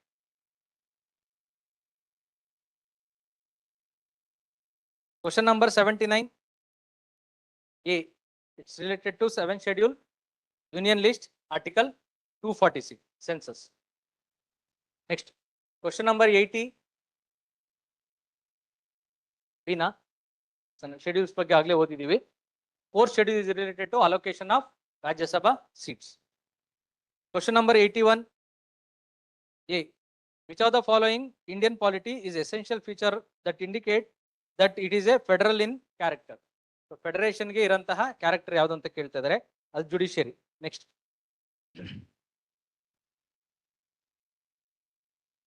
question number 82. Consider the following statement related to constitutional government. It is a form of limited government. Correct ಆಗಿದೆಯಾ? One where the constitution is the basis of public authority. Correct ಆಗಿದೆಯಾ? One where the monarch is a formal head of the state. ರಾಜ ಅಥವಾ ರಾಣಿ ಇವರೆಲ್ಲ ಇಲ್ಲ ತಾನೆ? Next, question number ಅದರಲ್ಲಿ fourth statement. One where there is always universal adult franchise. ಅಲ್ಲಿ correct ಆಗಿ ನೋಡ್ಕೊಳ್ಳಿ, ಅವ್ರು ಕೊಟ್ಟಿರೋದು ಆಲ್ವೇಸ್ ಅಂತ ಇದೆ. ಆಲ್ವೇಸ್ ಅಲ್ಲಿ ಆ ಪದ ಏನಿದೆಯಲ್ಲ, ಈ ಆಲ್ವೇಸ್ ಅನ್ನೋ ಪದ ಇದು ಆಪ್ಷನಲ್. ಅದು ಇದೇನಿದೆ ಯೂನಿವರ್ಸಲ್ ಅಡಲ್ಟ್ ಫ್ರಾಂಚೈಸಿ ಇರ್ಬೋದು ಅಥವಾ ಇಲ್ದಲೇನೆ ಇರ್ಬೋದು. ಲಿಮಿಟೆಡ್ ಫ್ರಾಂಚೈಸಿ ಇರ್ಬೋದು. ಯೂನಿವರ್ಸಲ್ ಅಡಲ್ಟ್ ಫ್ರಾಂಚೈಸಿ ಅಂತಂದ್ರೆ ವಯಸ್ಕರ ಮತದಾನ ಪದ್ಧತಿ ಅಂತ. ಎಲ್ಲಾ ವಯಸ್ಕರಿಗೂ ನಾವು ಕೊಡಬೇಕು ಅಂತ ಏನಿಲ್ಲ. ಅಥವಾ ಕೆಲವು ಸಂದರ್ಭದಲ್ಲಿ ಕೆಲವೊಂದು ಕೆಟಗರಿಗೆ ಕೊಡಬಹುದು, ಕೆಲವೊಂದು ಕೆಟಗರಿಗೆ ಕೊಡದಲೇ ಇರ್ಬೋದು. ಕೆಲವು ಸಂದರ್ಭದಲ್ಲಿ ಟ್ಯಾಕ್ಸ್ ನ ಆಧಾರದ ಮೇಲೆ ತಗೋಬಹುದು, ಕೆಲವು ಸಂದರ್ಭದಲ್ಲಿ ಕೆಲಸದ ಆಧಾರದ ಮೇಲೆ ತಗೋಬಹುದು. ಹಾಗಾಗಿ ಆ ಫೋರ್ತ್ ಸ್ಟೇಟ್ಮೆಂಟ್ ಏನಿದೆಯಲ್ಲ, ಅಲ್ಲಿ ನಮ್ಗೇನಾದ್ರೂ there might be or there can be universal adult franchise ಅಂತಂದಿದ್ರೆ ಅದು ಓಕೆ. ಅಲ್ಲಿ ಕೊಟ್ಟಿರೋದೇನು ಆಲ್ವೇಸ್ ಅಂತ ಇದೆಯಲ್ಲ, ಹಾಗಾಗಿ wrong statement. 1 and 2 are correct, 3rd and 4th statement is wrong.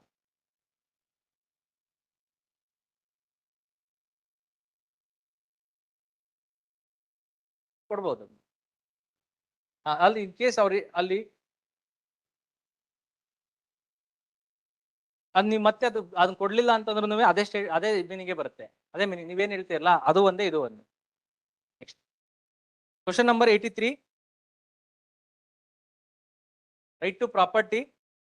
ಆ ರೈಟ್ ಟು ಪ್ರಾಪರ್ಟಿನಲ್ಲಿ ಇರೋಂಥದ್ದು first statement is wrong statement, second statement is correct statement, third statement is half of the statement is correct, half of the statement is wrong. ಅಲ್ಲಿ Janata government ಬರಬೇಕು, ಅಲ್ಲಿರೋದು ಯಾವುದು Congress government. Whole statement is wrong statement.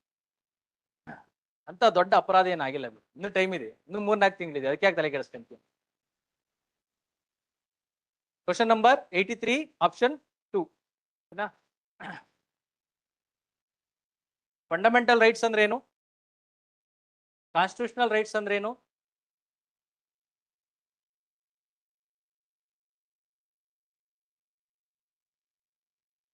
ಯಾವುದು? Right to ಪ್ರಾಪರ್ಟಿನ ಬರುತ್ತೆ ತಡ್ರಿ, ಈಗ ಒಳಗೆ ಬರ್ಸ ಅಂತ ಹೇಳಿ ಯಾಕೆ ತಲೆ ಕೆಡಿಸ್ಕೊಂತೀರಾ? ರೈಟ್, ಫಂಡಮೆಂಟಲ್ ರೈಟ್ ಯಾವ ರೈಟ್ ಆಯ್ತು?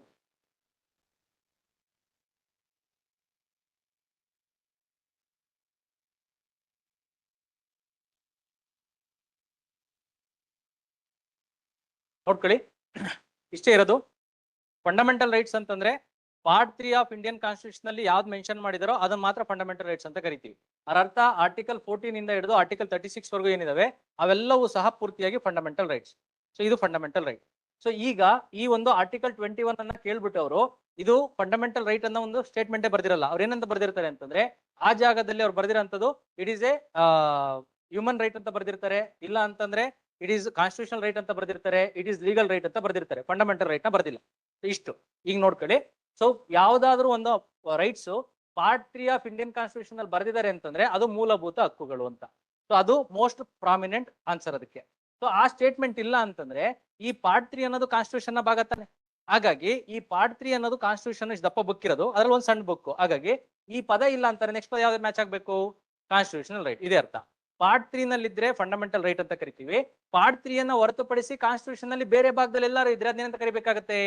ಕಾನ್ಸ್ಟಿಟ್ಯೂಷನಲ್ ರೈಟ್ ಅಂತ ಕರಿಬೇಕಾಗುತ್ತೆ. ಸೊ ನಾವೇನಾದ್ರೂ ಇಲ್ಲಿರುವಂತಹ ರೈಟ್ ಟು ಪ್ರಾಪರ್ಟಿ ಏನಿದೆಯಲ್ಲ, ಈ ಪ್ರಾಪರ್ಟಿ ಎಲ್ಲಿದೆ? ಕಾನ್ಸ್ಟಿಟ್ಯೂಷನ್ ಒಳಗಡೆ ಇದೆ ತಾನೆ. ಸೊ ಹಾಗಾಗಿ ಅದೇನಾಗುತ್ತೆ? ಕಾನ್ಸ್ಟಿಟ್ಯೂಷನಲ್ ರೈಟ್ ಆಗುತ್ತೆ. ನೆಕ್ಸ್ಟ್ ಇನ್ನು ಆಚೆಗೆ ಬಂದು ಇಲ್ಲಿರಂತಹ ಪದ ಯಾವುದು ಅಂದ್ರೆ ಲೀಗಲ್ ಮತ್ತೆ ಸ್ಟ್ಯಾಟ್ಯೂಟರಿ ಅಂತ.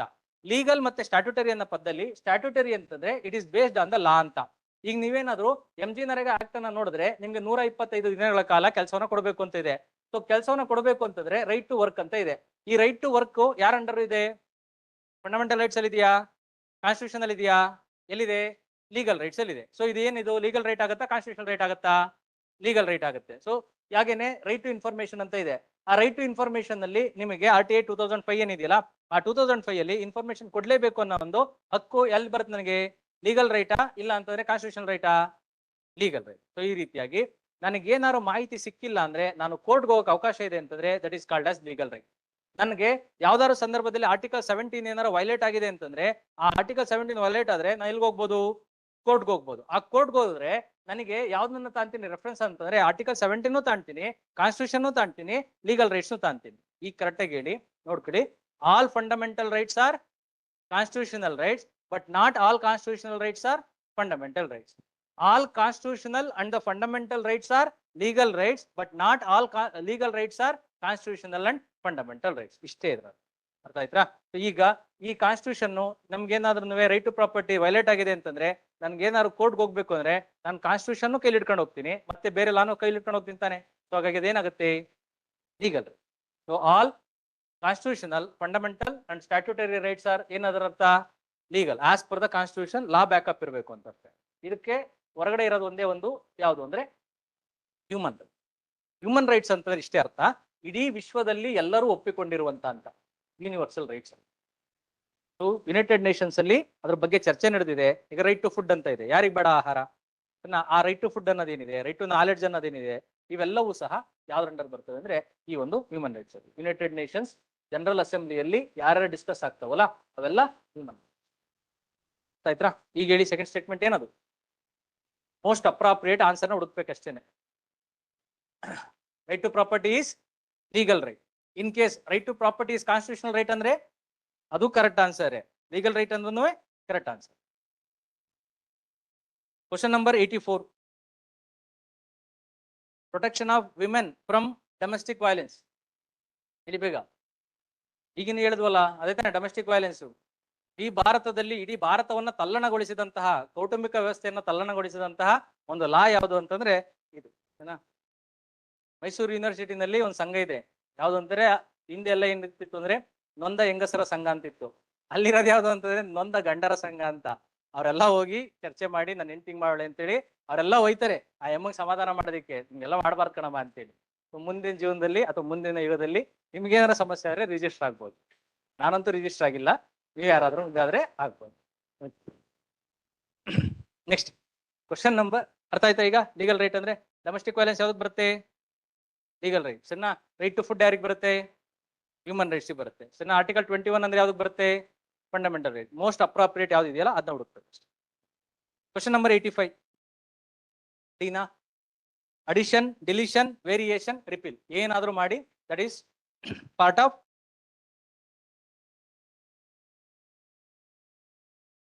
ಆರ್ಟಿಕಲ್ 368. ನನಗಿನ್ನ ಜೋರಾಗಿ ತಿಳಿಸ್ತಾ ಇದೀರಾ ಅಂದ್ರೆ ಬೇಗ ಬಿಡಿ ಅಂತ ಅರ್ಥ. ಇನ್ನೆರಡೇ ನಿಮಿಷ ಅನ್ಬಿಟ್ಟು. Question number 86. Question number 86 option C ನಾ ಡಿ ನಾ? Doctrine of fundamental right cannot be amended under article 360. ಈಗಿನ ನಾನು ಹೇಳ್ಕೊಟ್ಟಿದ್ದೀನಿ, ನೀವು ಓದ್ಬೇಕಾದ್ರೆ ಫ್ಲೋ ನಲ್ಲಿ ಬರೀ ಫಂಡಮೆಂಟಲ್ ರೈಟ್ಸ್ ಒಂದನ್ನ ಇಟ್ಕೊಂಡು ಓದಿ. ಇದನ್ನ ಅಮೆಂಡ್ ಮಾಡ್ಬೋದೋ ಇಲ್ವೋ, ಅಮೆಂಡ್ ಮಾಡಕ್ ಬಿಡ್ತೋ ಬಿಟ್ಟಿಲ್ವೋ, ಮತ್ತೆ ನೀವು ಯಾವ್ದನ್ನ ತಗೋಬೇಕು ಅಂದ್ರೆ ರೈಟ್ ಟು ಪ್ರಾಪರ್ಟಿಯನ್ನ ಕರೆಕ್ಟಾಗಿ ನೋಡ್ಕೋಬೇಕು. ಪ್ರಾಪರ್ಟಿ ಡಿಸ್ಟ್ರಿಬ್ಯೂಟ್ ಆಗೋವರೆಗೂ ಸುಮ್ಮನಿದ್ರು, ಡಿಸ್ಟ್ರಿಬ್ಯೂಟ್ ಆದ್ಮೇಲೆ ಉಲ್ಟಾ ಹೊಡೆಯಕ್ಕೆ ಸ್ಟಾರ್ಟ್ ಆಗುತ್ತೆ ಜುಡಿಷಿಯರಿ, ಅಲ್ಲಿವರೆಗೂ ಬಿಡೋದಿಲ್ಲ ಅವರು. ರೈಟ್, ಬನ್ನಿ question number 86 option C. Question number 87 ನಾನು ಇನಿಷಿಯಲ್ ಪೀರಿಯಡ್ ಅಲ್ಲಿ ಹೇಳ್ಕೊಟ್ಟಿದ್ದೀನಿ. Three ways to lose the citizenship. ಅದರಲ್ಲಿ ಯಾವ್ದಾದ್ರು ಒಬ್ಬ ವ್ಯಕ್ತಿ ತಾನು ಸಿಟಿಜನ್ಶಿಪ್ ನ ಪಡೆದ 5 ವರ್ಷಗಳ ಒಳಗಾಗಿ 2 ವರ್ಷ ಜೈಲಾದ್ರೆ ಆತನಿಗ ಸಿಟಿಜನ್ಶಿಪ್ ನಾವು ತಗೊಂತೀವಿ ಅಂತ. ಇಲ್ಲೇನಂತ ಕೊಟ್ಟಿದ್ದಾರೆ? 18 months ಅಂತ ಕೊಟ್ಟಿದ್ದಾರೆ. So it should be 2 years with in 5 years. ಆಯ್ತಾ? 5 ವರ್ಷದ ಒಳಗಾಗಿ ಆತ 2 ವರ್ಷ ಜೈಲು ಶಿಕ್ಷೆಯನ್ನು ಅನುಭವಿಸಿದ್ರೆ. ನೆಕ್ಸ್ಟ್ ವಿಚ್ ಆನ್ಸರ್ 1, 3, 4 ನಿಮ್ಗೆ ನೆನಪಿರ್ಲಿ. ಇಲ್ಲಿ ಸಿಟಿಜನ್ಶಿಪ್ ನ ಕೊಡೋದಕ್ಕೆ ನಾನು ಅಲ್ಲಿ ಬರ್ದ್ನಲ್ಲ, ಯಾವುದು ಬೈ ಬರ್ತ್, ಬೈ ಡಿಸೆಂಟು ಅಥವಾ ರಿಜಿಸ್ಟ್ರೇಷನ್, ನ್ಯಾಚುರಲೈಸೇಷನ್, ಇವು ಯಾವ ಏನು ಮ್ಯಾಟರ್ ಆಗೋದಿಲ್ಲ. ಒಂದೇ ಒಂದ್ಸರಿ ಸೆಂಟ್ರಲ್ ಗೌರ್ಮೆಂಟ್ ಡಿಸೈಡ್ ಮಾಡ್ತು ಇವನಿಗೆ ಕೊಡಬೇಕು ಅಂತಂದ್ರೆ ಇಮಿಡಿಯೇಟ್ ಆಗಿ ಕೊಡ್ಬೋದು. ನೆಕ್ಸ್ಟ್ ಅದಾದ ಮೇಲೆ ಕಿತ್ಕೋಬೇಕು, ವಾಪಸ್ ತಗೋಬೇಕು ಅಂತಂದ್ರೆ ಇವ್ ಯಾವ ಮ್ಯಾಟರ್ ಆಗೋದಿಲ್ಲ. ಯಾರಿಗಿದೆ ಪವರ್? ಅಲ್ಟಿಮೇಟು ಸೆಂಟ್ರಲ್ ಗೌರ್ಮೆಂಟ್ಗೆ ಇದೆ. ಸೊ ಈ ರೀತಿ ಸೆಂಟ್ರಲ್ ಗೌರ್ಮೆಂಟ್ಗೆ ಹೈಯೆಸ್ಟ್ ಪವರ್ ಇದೆ ಅಂದ್ರೆ ಅದು ಯೂನಿಟರಿನಾ ಅಥವಾ federal? Unitary. Next question number 88 ಹೇಳಿ ಬೇಗ. ಏನಾ? B. It is related to reorganisation based on the linguistic matters. ಈ ಕಮಿಟಿ ಆದ್ಮೇಲೆ ಯಾವ ಕಮಿಟಿ ಬರುತ್ತೆ? ಫಸಲ್ ಕಮಿಟಿ ಬರಲ್ಲ, ಇನ್ನೊಂದು ಕಮಿಟಿ ಬರುತ್ತಲ್ಲ, ಜೆವಿಪಿ ಕಮಿಟಿ. ಅವರು ಸಹ ಏನಂತ ಹೇಳ್ತಾರೆ? So no reorganisation based on the language ಅಂತ. ನೆಕ್ಸ್ಟ್ ಕ್ವಶನ್ ನಂಬರ್ 89 ಸೀನಾ? ಅಟಾರ್ನಿ ಜನರಲ್ ತಾನೆ? ಅಟಾರ್ನಿ ಜನರಲ್ದು ಎಮ್ಯೂಲ್ಮೆಂಟ್ಸು ಅವ್ರ ಸರ್ವಿಸ್ ಕಂಡೀಷನ್ಸ್ ನ ಯಾರು ಡಿಸೈಡ್ ಮಾಡ್ತಾರೆ? ಪ್ರೆಸಿಡೆಂಟ್ ತಾನೆ? ಯಾರು ಡಿಸೈಡ್ ಮಾಡ್ತಾರೆ? ಸರ್ವಿಸ್ ಕಂಡೀಷನ್ಸ್ ಎಲ್ಲ ಪ್ರೆಸಿಡೆಂಟ್. ಅಂದ್ರೆ ಆಬ್ವಿಯಸ್ಲಿ ಅವ್ರಿಗೆಲ್ಲ ಹೇಳ್ಕೊಡೋರು ಯಾರು? ಇವರೇ ಹೇಳ್ಕೊಡೋದೇನೆ. ಬಟ್ ಹೆಡ್ ಆಫ್ ದ ಇದೇನಿದೆಲ್ಲ ಗವರ್ನಮೆಂಟ್ ಅವ್ರು ಇದು ಮಾಡಿ. ಬನ್ನಿ ಕ್ವಶನ್ ನಂಬರ್ 90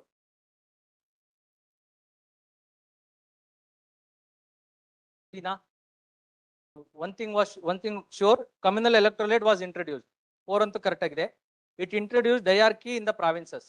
ಡಯಾರ್ಕಿ ಎಲ್ಲಿ ಬರುತ್ತೆ?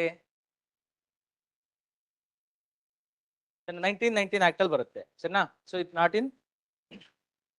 Next it act did not enfranchise women. ಅವ್ರಿಗೆ ಮತದಾನದ ಪದ್ಧತಿಯನ್ನ ತಿರಸ್ಕರಿಸುತ್ತೆ. ಅದು ಸತ್ಯ. 2 is correct, 4 is correct. Option C. Next question number 91 1935 act. ಇದು ಸಹ ಹಿಸ್ಟ್ರಿಯನ್ನ ಓದಿದ ಮೇಲೆನೆ ನೀವು ಮಾಡಬೇಕು. ಸುಮ್ಮನೆ ಎಲ್ಲ ಗಟ್ಟು ಹೊಡೆದು ಬರೆಯಕ್ಕೆ ಸಾಧ್ಯ ಇಲ್ಲ. Statement 1 is correct, 2 is correct, 4 is correct. Third statement is wrong.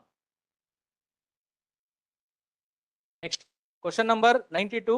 Theory of separation of powers was advocated by which of the following political and constitutional philosophers? Montesquieu. Just to separation of powers ಅಂದ್ರೆ ಏನು? Indian judiciary, Supreme Court says that even separation of powers is also is part of basic structure. ಮೂಲ ಸಂರಚನೆಯ ಭಾಗ ಅಂತ ಹೇಳುತ್ತೆ. ಏನ್ separation of powers ಅಂದ್ರೆ? Article 50 ಅಷ್ಟೇ, ಬಿಟ್ರೆ ಇಲ್ಲ. ನೋಡ್ಕೊಳ್ಳಿ, ಸಪರೇಷನ್ ಆಫ್ ಪವರ್ಸ್ ಅಂತಂದ್ರೆ ಇಷ್ಟೇ. ಯಾವುದೇ ಗವರ್ನಮೆಂಟ್ಗೆ 3 ಅಂಗಗಳಿದೆ. ಒಂದು ಲೆಜಿಸ್ಲೇಚರ್, ಎರಡನೇದು ಎಕ್ಸಿಕ್ಯೂಟಿವ್, ಮೂರನೇದು ಜುಡಿಷಿಯರಿ. ಯಾವುದಾದರೂ legislature it will make only legislation, ಕಾನೂನುಗಳನ್ನ ಮಾತ್ರ ಮಾಡುತ್ತದೆ, ಬೇರೆದರಲ್ಲಿ ಮೂಗನ್ನು ತೋರಿಸುವುದಿಲ್ಲ. ಅಂದ್ರೆ ಅದನ್ನ ಸಪರೇಷನ್ ಆಫ್ ಪವರ್ಸ್ ಅಂತ ಕರಿತೀವಿ. ಎಕ್ಸಿಕ್ಯೂಟಿವ್ ಅಲ್ಲಿ ದಿಸ್ ವಿಲ್ ಓನ್ಲಿ ಇಂಪ್ಲಿಮೆಂಟ್. ಇಲ್ಲಿರುವಂತ ಪದ ಯಾವುದು ಅಂತಂದ್ರೆ ಓನ್ಲಿ ಇಂಪ್ಲಿಮೆಂಟ್ ಅಂತ. ನೆಕ್ಸ್ಟ್ ಜುಡಿಷಿಯರಿ ಅಂತಂದ್ರೆ ಇಟ್ ವಿಲ್ ಓನ್ಲಿ ಇಂಟರ್ಪ್ರಿಟ್ ಅಂತ, ಬೇರೆ ಯಾವುದೇ ಕಾರಣಕ್ಕೂ ಈ ಒಂದು ಎಕ್ಸಿಕ್ಯೂಟಿವ್ ಜೊತೆ ಬರೋದಾಗ್ಲಿ ಲೆಜಿಸ್ಲೇಟಿವ್ ಜೊತೆ ಬರೋದಕ್ಕೆ ಕೆಲಸವನ್ನು ಇಲ್ಲ. ಸೊ ಈ ತರದ ಪ್ರಿನ್ಸಿಪಲ್ ಎಲ್ಲಿದೆ ಅಂತಂದ್ರೆ ಅಮೆರಿಕದಲ್ಲಿದೆ. ಸೊ ಅದನ್ನ ಹೊರತುಪಡಿಸಿದರೆ ಬೇರೆ ರಾಷ್ಟ್ರಗಳಲ್ಲಿ ಜಾಸ್ತಿ ಕಾಣಿಸೋದಿಲ್ಲ. ಈ ರೀತಿ only execution, only implementation, only interpretation is called as separation of powers. ಇನ್ನ ನೆಕ್ಸ್ಟ್ ನಮ್ಮ ಹತ್ರ ಇರುವಂತಹ ಪ್ರಿನ್ಸಿಪಲ್ ಏನಿದೆಯಲ್ಲ ಇದು ಯಾವ್ದನ್ನ ಅಂತ ಕರಿತೀವಿ ಅಂತಂದ್ರೆ ಸಪರೇಷನ್ ಆಫ್ ಫಂಕ್ಷನ್ಸ್ ಅಂತೇಳಿ ಕರಿತೀವಿ. ನಮ್ಮ ದೇಶದಲ್ಲಿರುವಂತಹ ಎಕ್ಸಿಕ್ಯೂಟಿವ್ಸ್ ಏನಿದೆಲ್ಲ ಈ ಎಕ್ಸಿಕ್ಯೂಟಿವ್ಸ್ ನ ನೀವು ನೋಡಿದ್ರೆ ಫಸ್ಟ್ ನಾವು ಎಂಪಿಸ್ ನ ಸೆಲೆಕ್ಟ್ ಮಾಡ್ತೀವಿ. ಈ ಎಂಪಿಸ್ 800 ಜನ ಇದ್ದಾರೆ. ಈ 800 ಜನದಲ್ಲಿ 70 ಜನ ಏನಾಗ್ತಾರೆ, ಎಕ್ಸಿಕ್ಯೂಟಿವ್ ಮಿನಿಸ್ಟರ್ ಆಗ್ತಾರೆ. ಸರಿನಾ? ಸೊ ಇದು ಕೌನ್ಸಿಲ್ ಆಫ್ ಮಿನಿಸ್ಟ್ರಿ. ಸೊ ಇಲ್ಲಿ ಇವರು ಲೆಜಿಸ್ಲೇಚರ್ ನ ಭಾಗವೂ ಹೌದು, ಮತ್ತೆ ಅವ್ರು ಏನ್ ಮಾಡ್ತಾ ಇದಾರೆ, ಇಲ್ಲಿ ಇಂಪ್ಲಿಮೆಂಟೇಷನ್ ನ ಭಾಗವೂ ಹೌದು. ನೆಕ್ಸ್ಟ್ ಈ ಎಕ್ಸಿಕ್ಯೂಟಿವ್ಸ್ ಏನಿದೆಯಲ್ಲ, ಈ ಜುಡಿಷಿಯರಿ ಏನಿದೆ, ಕೆಲವು ಸಂದರ್ಭದಲ್ಲಿ ಈ ಒಂದು ಜುಡಿಷಿಯರಿ ತಾನು ಯಾವ ಕೆಲಸನ ಮಾಡುತ್ತೆ ಅಂತಂದ್ರೆ ಎಕ್ಸಿಕ್ಯೂಟಿವ್ ನ ಕೆಲಸ ಮಾಡುತ್ತೆ, ಕೆಲವು ಸಂದರ್ಭದಲ್ಲಿ ಈ ಲೆಜಿಸ್ಲೇಷನ್ ನ ಕೆಲಸವನ್ನು ಸಹ ಮಾಡುತ್ತೆ. ನೀವು ನೋಡಿಬೇಕಿದ್ರೆ ಈ ಜುಡಿಷಿಯರಿಯನ್ನ ನಾವು supreme court judge, high court judge ನ ತೆಗಿಬೇಕು ಅಂತಂದ್ರೆ ಪ್ರೊಸೀಜರ್ ಎಲ್ಲಿ ಆಗುತ್ತೆ, ಪಾರ್ಲಿಮೆಂಟ್ ಅಲ್ಲಿ. ಸೊ ಇದ್ರ ಅರ್ಥ ಏನು ಅಂತಂದ್ರೆ ಜುಡಿಷಿಯರಿ ಬರೀ ಈ ಲೆಜಿಸ್ಲೇಚರು ಬರೀ ಲಾನ ಫಾರ್ಮುಲೇಟ್ ಮಾಡ್ತಾ ಇದೆಯೋ, ಇಲ್ಲ ಅಂತಾರೆ ಜುಡಿಷಿಯರಿನಲ್ಲಿ ಮೂಗು ತೋರಿಸ್ತಾ ಇದೆಯಾ? ಸರಿನಾ? ಅದೇ ರೀತಿಯಾಗಿ ಈ ಲೆಜಿಸ್ಲೇಚರು ಬರೀ ಲಾನ ಫಾರ್ಮುಲೇಟ್ ಮಾಡ್ತಾ ಇದೆಯೋ ಇಂಪ್ಲಿಮೆಂಟ್ ಮಾಡ್ತಾ ಇದೆಯಾ? ಇಂಪ್ಲಿಮೆಂಟ್ ಮಾಡ್ತಾ ಇದೆ. ಈ ಎಕ್ಸಿಕ್ಯೂಟಿವ್ ಇಲ್ಲೂ ಇದೆ. ಈಗ ಈ ಜಡ್ಜಸ್ ನ ಅಪಾಯಿಂಟ್ ಮಾಡಬೇಕು ಅಂತಂದ್ರೆ ಅಲ್ಟಿಮೇಟ್ ಆಗಿ ಅಪಾಯಿಂಟ್ಮೆಂಟ್ ಲೆಟರ್ ಯಾರಿಂದ ಬರಬೇಕು, ಪ್ರೆಸಿಡೆಂಟ್ ಇಂದ ಬರಬೇಕು. ಪ್ರೆಸಿಡೆಂಟ್ ಯಾವ್ದ್ರ ಭಾಗ, ಎಕ್ಸಿಕ್ಯೂಟಿವ್ ನ ಭಾಗ. ನೆಕ್ಸ್ಟ್ UPSC ಮೆಂಬರ್ಸ್ ನ ಅಥವಾ ಬೇರೆ ಯಾರನ್ನಾರು ತೆಗಿಬೇಕು ಅಂತಂದ್ರೆ ಎಲ್ಲಿ ಹೋಗುತ್ತೆ ಈಗ ಕೇಸು, ಜುಡಿಷಿಯರಿ ಹತ್ರ ಹೋಗುತ್ತೆ. ಈಗ ನಮ್ಮ ಬಾಸ್ ಇದಾರಲ್ಲ ಸಾವುಕಾರರು, ಆಯ್ತಾ, ಈ ಸಾವುಕಾರನ್ನ ತೆಗಿಬೇಕು ಅಂತ ಎಲ್ಲಿಗೆ ಹೋಗುತ್ತೆ ಕೇಸು, ಹೈಕೋರ್ಟ್ಗೆ ಹೋಗುತ್ತಾ, ಸುಪ್ರೀಂ ಕೋರ್ಟ್ಗೆ ಹೋಗುತ್ತಾ? ಹೈಕೋರ್ಟ್ಗೆ ಹೋಗಲ್ಲ ರೀ. KPSC ಆಗ್ಲಿ UPSC ಮೆಂಬರ್ ಆಗ್ಲಿ ಸುಪ್ರೀಂ ಕೋರ್ಟ್ ಹೋಗ್ಬೇಕು. ಇವ್ರು ಯಾವ್ದ್ರ ಭಾಗ, KPSC ಮೆಂಬರು, ಎಕ್ಸಿಕ್ಯೂಟಿವ್ ನ ಭಾಗ. ಅವ್ರನ್ನ ತೆಗಿಬೇಕು ಅಂತ ಜಡ್ಜ್ಮೆಂಟ್ ಎಲ್ಲಿಂದ ಬರಬೇಕು, ಇಲ್ಲಿಂದ ಬರಬೇಕು. ಈಗ ಹೇಳಿ, ಇಲ್ಲಿರಂತಹ ಎಕ್ಸಿಕ್ಯೂಟಿವ್ ಇದರಲ್ಲಿ ಮೂಗು ತೋರಿಸ್ತಾ ಇದೆ, ಇಲ್ಲಿಂದ ಲೆಜಿಸ್ಲೇಟಿವ್ ಇದರಲ್ಲೂ ಮೂಗು ತೋರಿಸ್ತಾ ಇದೆ, ಇದರಲ್ಲೂ ಮೂಗು ತೋರಿಸ್ತಾ ಇದೆ. ಸೊ ಈ ರೀತಿಯಾಗಿ ಭಾರತ ದೇಶದಲ್ಲಿ ಸಪರೇಷನ್ ಆಫ್ ಪವರ್ಸ್ ಇದೆಯೋ ಇಲ್ಲವೋ? ಇಲ್ಲ. ಸೊ ಭಾರತ ದೇಶದಲ್ಲಿ ಈ ರೀತಿ ವಾಟರ್ ಟೈಟ್ ಬೌಂಡ್ರಿ ಇಲ್ಲ. ಆದರೆ ಭಾರತ ದೇಶದಲ್ಲಿರುವಂತದ್ದು ಸಪರೇಷನ್ ಆಫ್ ಫಂಕ್ಷನ್ಸ್ ಇದು ಇದರ ಅರ್ಥ. ಭಾರತ ದೇಶದಲ್ಲಿ ಸಪರೇಷನ್ ಆಫ್ ಫಂಕ್ಷನ್ಸ್ ಇದೆ, ಸಪರೇಷನ್ ಆಫ್ ಪವರ್ಸ್ ಇಲ್ಲ. ಆದ್ರೆ ಸುಪ್ರೀಂ ಕೋರ್ಟ್ ಏನಂತ ಹೇಳುತ್ತೆ, separation of powers is part of basic structure ಅಂತ. ಕೆಲವು ಸಂದರ್ಭದಲ್ಲಿ ಮಾತ್ರ ಮೂಗು ತೋರಿಸ್ತಾ ಇದೆ, ಅದನ್ನ ಹೊರತುಪಡಿಸಿದರೆ ಆಯಾ ಕಾರ್ಯಕ್ಷೇತ್ರದಲ್ಲಿ ತಾನೇ ರಾಜ ತಾನೇ ಮಂತ್ರಿ, ಇದು ಇದರ ಅರ್ಥ. ಸೊ ಎಲ್ಲಾ ಸಂದರ್ಭದಲ್ಲೂ ನಾವು ಮೂಗನ್ನ ತೋರಿಸುವಂತಿಲ್ಲ. ಗೊತ್ತಾಯ್ತಾ? ಹೋಗ್ಬೋದ ಮುಂದಕ್ಕೆ ನೋಡಿ. ಸೊ ಈ ರೀತಿ ಸಪರೇಷನ್ ಆಫ್ ಪವರ್ಸ್ ಮಾಡಿರೋದ್ರಿಂದ ಈ ಜಾಗದಲ್ಲಿ ಏನಾಗಿದೆ ಅಂತಂದ್ರೆ ಅಮೆರಿಕದಲ್ಲಿ ಜುಡಿಷಿಯರಿ ಸುಪ್ರೀಂ ಆಗ್ಬಿಡ್ತು. ಸೊ ಈ ರೀತಿ ಸಪರೇಷನ್ ಆಫ್ ಪವರ್ಸ್ ನ ಸರಿಯಾಗಿ ಬಳಸ್ಕೊಂಡಲ್ಲೇ ಇರೋದ್ರಿಂದ UK ನಲ್ಲಿ ಏನಾಯ್ತು ಅಂತಂದ್ರೆ ಪಾರ್ಲಿಮೆಂಟ್ ಸುಪ್ರೀಂ ಆಗ್ಬಿಡ್ತು. ಇಲ್ಲಿ ಜುಡಿಷಿಯರಿ ಸುಪ್ರೀಮಸಿ, ಇಲ್ಲಿ ಪಾರ್ಲಿಮೆಂಟು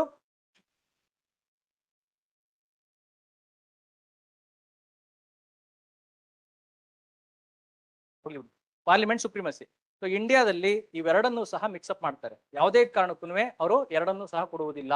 ಸೊ ಅಲ್ಲಿ ಕೊಡೋದೇನು ಅಂತಂದ್ರೆ blend of parliamentary supremacy and judicial supremacy, ಇವೆರಡನ್ನ ಸೇರಿಸಿ ಇವುಗಳ ಮೇಲೆ ಯಾರನ್ನ ಕೂರಿಸಿದೀವಿ ನಾವು, ಕಾನ್ಸ್ಟಿಟ್ಯೂಷನ್ ನ ಕೂರಿಸಿದ್ವಿ. ಸೊ ಹಾಗಾಗಿ ಇಂಡಿಯಾದಲ್ಲಿ ಇರೋಂಥದ್ದು ಲಿಮಿಟೆಡ್ ಗವರ್ನಮೆಂಟ್. ಬನ್ನಿ question number 92, 93. Shirur Mutt case is related to ಯಾವುದು, ಎಸೆನ್ಷಿಯಲ್ ಪ್ರಾಕ್ಟೀಸ್. ಸೊ ಯಾವುದೇ ಒಂದು ರಿಲಿಜಿಯನ್ ತಗೊಂಡ್ರೆ ಅದರಲ್ಲಿ ಎರಡು ಪಾರ್ಟ್ ಇದೆ, ಒಂದು ರಿಲಿಜಿಯಸ್ ಪಾರ್ಟ್, ಇನ್ನೊಂದು ಸೆಕ್ಯುಲರ್ ಪಾರ್ಟ್. ಯಾವುದೇ ಒಂದು ರಿಲಿಜಿಯನ್ ತಗೊಂಡ್ರೆ ಅದರಲ್ಲಿ ಎಸೆನ್ಷಿಯಲ್ ಪಾರ್ಟ್, ಎರಡನೇದು ನಾನ್ ಎಸೆನ್ಷಿಯಲ್ ಪಾರ್ಟ್. ಸೊ ಈಗ ಇಸ್ಲಾಂ ಧರ್ಮದಲ್ಲಿ ನಮಾಜ್ ಮಾಡೋದು, ಇಸ್ಲಾಂ ಧರ್ಮದಲ್ಲಿ ಅವರು ಕುರಾನ್ ಅನ್ನ ಬಳಸ್ಕೊಳ್ಳೋಂಥದ್ದು, ಅದು ಯಾವ್ದು ಪಾರ್ಟಿ ಬರುತ್ತೆ, ಎಸೆನ್ಷಿಯಲ್. ಗಡ್ಡವನ್ನ ಬಿಡೋಂಥದ್ದು, ಮೈಕನ್ನ ಜೋರಾಗಂತದ್ದು, ಇದೆಲ್ಲ non essential. This is not part of essential practices. Next ಅದೇ ರೀತಿಯಾಗಿ ಹಿಂದೂಯಿಸಂ ನಲ್ಲಿ ಸಪ್ತಪದಿಯನ್ನ ತುಳಿಯಂತದ್ದು ಏನಿದೆಯಲ್ಲ, ಆ ಸಪ್ತಪದಿಯನ್ನ ತುಳಿಯಂತದನ್ನ ನಾವು ಇದರಲ್ಲಿ ಮದುವೆ ಅಥವಾ ಸಂದರ್ಭದಲ್ಲಿ ಅಂತ ಹೇಳ್ತಾರೆ, ಎಸೆನ್ಷಿಯಲ್ ಪ್ರಾಕ್ಟೀಸ್. ಅದೇ ಆಚೆ ಬಂದ್ಬಿಟ್ಟು ಅರುಂಧತಿ ನಕ್ಷತ್ರ ಕಾಣ್ತಾ ಇದೆ ಅಂತ ಹೇಳಿ ಬೆಳಗಿನ ತೋರಿಸಲ್ಲ, ಅದೇನಾಗುತ್ತೆ, ನಾನ್ ಎಸೆನ್ಷಿಯಲ್ ಪ್ರಾಕ್ಟೀಸ್. ಇದು ಇದರ ಅರ್ಥ. ಆಯ್ತಾ? ನೆಕ್ಸ್ಟ್ ಹಾಗೇನೆ ಎವ್ರಿ ರಿಲಿಜಿಯನ್ ಅಲ್ಲಿ ರಿಲಿಜಿಯಸ್ ಪಾರ್ಟ್ ಇದೆ, ಸೆಕ್ಯುಲರ್ ಪಾರ್ಟ್ ಇದೆ. ಇದು ಸೆಕ್ಯುಲರ್ ಪಾರ್ಟ್ ಅಂತಂದ್ರೆ ಧಾರ್ಮಿಕೇತರ ಅಂತ, ಧರ್ಮವನ್ನ ಹೊರತುಪಡಿಸಿದಂತ ಅಂತ. ಈಗ ನೋಡಿ, ಪೂಜೆ ಪುನಸ್ಕಾರ ಮಾಡೋದೆಲ್ಲ ಏನಿದೆಯಲ್ಲ ಅದು ರಿಲಿಜಿಯಸ್ ಪಾರ್ಟ್. ಪೂಜಾರಿನ ಅಪಾಯಿಂಟ್ ಮಾಡೋದು ಹೇಳ್ಬೇಕು ಬೇಗ, ನಾನ್ ಸೆಕ್ಯುಲರ್ ಪಾರ್ಟ್. ಅದು ಸೆಕ್ಯುಲರ್ ಅಂತಾನೆ ನಾಟ್ ರಿಲೇಟೆಡ್ ಟು ರಿಲಿಜಿಯನ್ ಅಂತ. ಸೊ ಈಗ ನಾನು ದೇವಸ್ಥಾನಕ್ಕೆ ಒಬ್ಬ ಹಿಂದೂವನ್ನ ಇದ್ ಮಾಡ್ತಾ ಇದೀನಿ ಅಂತಂದ್ರೆ ಅದು ರಿಲಿಜಿಯಸ್ ಪಾರ್ಟ್. ಅವ್ನು ಓದ್ಕೊಂಡ್ ಬಂದಿದ್ದಾನೆ. ನಾನು ಅವ್ನು ಯಾಕೆ ಇದ್ ಮಾಡ್ತಾ ಇದೀನಿ ಅಂತಂದ್ರೆ ಧರ್ಮದ ಆಧಾರ ಮಾಡ್ತಾ ಇಲ್ಲ, ಅವ್ನು ನಾಲೆಡ್ಜ್ ಆಧಾರ ಮೇಲೆ ಅವ್ನಲ್ಲಿ ಕೂರಿಸ್ತಾ ಇರೋದು. ವೇದ ಗೊತ್ತು, ಶ್ಲೋಕ ಗೊತ್ತು ಅಂತ ಹೇಳ್ಬಿಟ್ಟು, ಗೊತ್ತೋ ಗೊತ್ತಿಲ್ಲ ಗೊತ್ತಿಲ್ಲ, ಅದ್ರ ಗೊತ್ತಷ್ಟೇ. ಸೊ ಇವನ್ನ ಅಪಾಯಿಂಟ್ ಮಾಡೋಂಥ ಪ್ರೊಸೀಜರ್ ಇದೆಯಲ್ಲ ಅದು ಯಾರ ಹತ್ರ ಇರುತ್ತೆ, ಗೌರ್ಮೆಂಟ್ ಹತ್ರ ಇರುತ್ತೆ. ಕರೆಕ್ಟಾ? ಇದೇ ತಾನೇ ಮಾಡ್ತಾ ಇರೋದು. ಸೊ ಇದು ರಿಲಿಜಿಯಸ್ ಪಾರ್ಟ್, ಇದು ಸೆಕ್ಯುಲರ್ ಪಾರ್ಟ್. ಸೊ ಈ ರೀತಿಯಾಗಿ ರಿಲಿಜಿಯನ್ ನಲ್ಲಿ ನಾವು ಯಾವ್ದನ್ನ ಹುಡುಕ್ತಿವಿ ಅಂತಂದ್ರೆ ಎಸೆನ್ಷಿಯಲ್, ನಾನ್ ಎಸೆನ್ಷಿಯಲ್ ಹುಡುಕ್ತಿವಿ. ಡೌಟ್ ಇದೆಯಾ? ಗೊತ್ತಾಯ್ತಾ? ಸೊ ಸಲ್ಲೇಖನ ಅನ್ನೋದೇನಿದೆಯಲ್ಲ ಅದನ್ನ ಇಲ್ಲಿರಂತಹ ರಾಜಸ್ಥಾನ್ ಗವರ್ಮೆಂಟ್ ಏನಂತ ಹೇಳುತ್ತೆ ಅಂತಂದ್ರೆ, ಅಥವಾ ರಾಜಸ್ಥಾನ್ ಕೋರ್ಟ್ ಏನ್ ಹೇಳುತ್ತೆ ಅಂದ್ರೆ it is not essential part ಅಂತ. ಸುಪ್ರೀಂ ಕೋರ್ಟ್ ಏನಂತ ಹೇಳುತ್ತೆ ಅಂತಂದ್ರೆ ಇಲ್ಲ, ನಾನು ಚೆಕ್ ಮಾಡಬೇಕು, ಎಸೆನ್ಷಿಯಲ್ ಪಾರ್ಟ್ ತಗೊಂಬಂದು ಕೊಡು ಕೋರ್ಟ್ಗೆ ಇಲ್ಲಿ ಕೇಸ್ ಅಂತ. ಈ ರೀತಿಯಾಗಿ ಯಾರು ಎಸೆನ್ಷಿಯಲ್ ಪಾರ್ಟ್ ನಾನ್ ಎಸೆನ್ಷಿಯಲ್ ಅಂತ ಯಾರು ಡಿಕ್ಲೇರ್ ಮಾಡ್ತಾರೆ? ಆಯಾ ಧರ್ಮ ಡಿಕ್ಲೇರ್ ಮಾಡೋದಿಲ್ಲ. ಯಾರು ಡಿಕ್ಲೇರ್ ಮಾಡೋದು? ಫಸ್ಟ್ ಅದ ಆ ಕೇಸನ್ನ ಅಥವಾ ಆ ಒಂದು ಕಾನ್ಸೆಪ್ಟ್ ಅನ್ನು ಎಲ್ಲಿಂದ ತಂದಿರೋದು? ಶಿರೂರ್ ಮಠದ ಕೇಸ್ ಇದೆಯಲ್ಲ ಇಲ್ಲಿಂದ. Next question number 94. Triple talaq ಇದೆಯಲ್ಲ ಅದೇನಾಗುತ್ತೆ? Essential part non essential? Non essential. ಎಂಟ್ರಿನ ಶಬರಿಮಲೆಗೆ ಎಂಟ್ರಿನ ನಿಲ್ಲಿಸ್ತಿದ್ರಲ್ಲ ಅದ್ಯಾವ್ದು ಯಾವ ಪಾರ್ಟಿಗೆ ಬರುತ್ತೆ? ಸುಪ್ರೀಂ ಕೋರ್ಟ್ ಏನಂತ ಹೇಳುತ್ತೆ? Essential non essential? Non essential. Next question number 94. Option ಎನಾ, ಬಿನಾ, ಸಿನಾ, ಡಿನಾ? D. Option D. Option D. Question number 95. Extra constitutional ಅಂತಂದ್ರೆ ಅರ್ಥ ಇಷ್ಟೇನೆ, ಈ ಕಾನ್ಸ್ಟಿಟ್ಯೂಷನ್ ಅಲ್ಲಿ ಯಾವ ಪ್ರಾವಿಷನ್ ಅಲ್ಲೂ ಬರ್ದಿಲ್ಲ ಅಂತ, ಈ ಕಾನ್ಸ್ಟಿಟ್ಯೂಷನ್ ಅನ್ನ ಮೀರಿರೋಂಥದ್ದು ಅಂತ. ಮತ್ತೆ ಪದಗಳು ಕರೆಕ್ಟ್ ನೆನಪಿರ್ಲಿ, ಕಾನ್ಸ್ಟಿಟ್ಯೂಷನಲ್ ಅಂದ್ರೆ with in constitution it is been mentioned ಅಂತ. ನೆಕ್ಸ್ಟ್ ಎಕ್ಸ್ಟ್ರಾ ಕಾನ್ಸ್ಟಿಟ್ಯೂಷನಲ್ ಅಂತಂದ್ರೆ ಈ ಕಾನ್ಸ್ಟಿಟ್ಯೂಷನ್ ಅಲ್ಲಿ ಮೆನ್ಷನ್ ಮಾಡಿಲ್ಲ, ಆದ್ರೆ ಕಾನ್ಸ್ಟಿಟ್ಯೂಷನ್ಗೆ ವಿರುದ್ಧವಾಗಿಲ್ಲ. ನೆಕ್ಸ್ಟ್ ಇನ್ನೊಂದು ಪದ ಬರುತ್ತೆ, ಯಾವುದು ಅಂತಂದ್ರೆ ಅನ್ಕಾನ್ಸ್ಟಿಟ್ಯೂಷನಲ್. ಅನ್ಕಾನ್ಸ್ಟಿಟ್ಯೂಷನಲ್ ಅಂದ್ರೆ ಏನು? ಕಾನ್ಸ್ಟಿಟ್ಯೂಷನ್ಗೆ ವಿರುದ್ಧವಾಗಿದೆ ಅಂತ. ಇದು ಕಾನ್ಸ್ಟಿಟ್ಯೂಷನ್ ಅಲ್ಲಿ ಬರ್ದಿದೆ, ಇದು ಕಾನ್ಸ್ಟಿಟ್ಯೂಷನ್ ಅಲ್ಲಿ ಬರ್ದಿಲ್ಲ, ಆದ್ರೆ ಎಕ್ಸ್ಟ್ರಾ ಪವರ್ ಕಾನ್ಸ್ಟಿಟ್ಯೂಷನ್ ನ ಬೇರೆ ಬೇರೆ ಪ್ರಾವಿಷನ್ ಗಳಿಂದ ಸಿಗುತ್ತೆ. ಇದಕ್ಕೆ ಏನು ಅನ್ಕಾನ್ಸ್ಟಿಟ್ಯೂಷನಲ್ ಅಂದ್ರೆ? ಸೊ ಕಾನ್ಸ್ಟಿಟ್ಯೂಷನ್ಗೆ ವಿರುದ್ಧವಾಗಿದೆ ಅಂತ. ಸೊ ಇದು ಇಲ್ಲೀಗಲ್ಲು. ಇವೆರಡು ಇದೆಯಲ್ಲ, ಇವೆರಡೂ ಸಹ ಲೀಗಲ್ಲು. ನೀವು ಯಾವುದೇ ಕಾರಣಕ್ಕೂ ಎಕ್ಸ್ಟ್ರಾ ಕಾನ್ಸ್ಟಿಟ್ಯೂಷನಲ್ ಅಂದ್ರೆ ಎಗನೆಸ್ಟ್ ದ ಕಾನ್ಸ್ಟಿಟ್ಯೂಷನ್ ಅಲ್ಲ. ಸೊ ಇಲ್ಲಿ ಇದೆಯಲ್ಲ ಅನ್ಕಾನ್ಸ್ಟಿಟ್ಯೂಷನಲ್, ಇದು against the constitution. Next question number 95 C.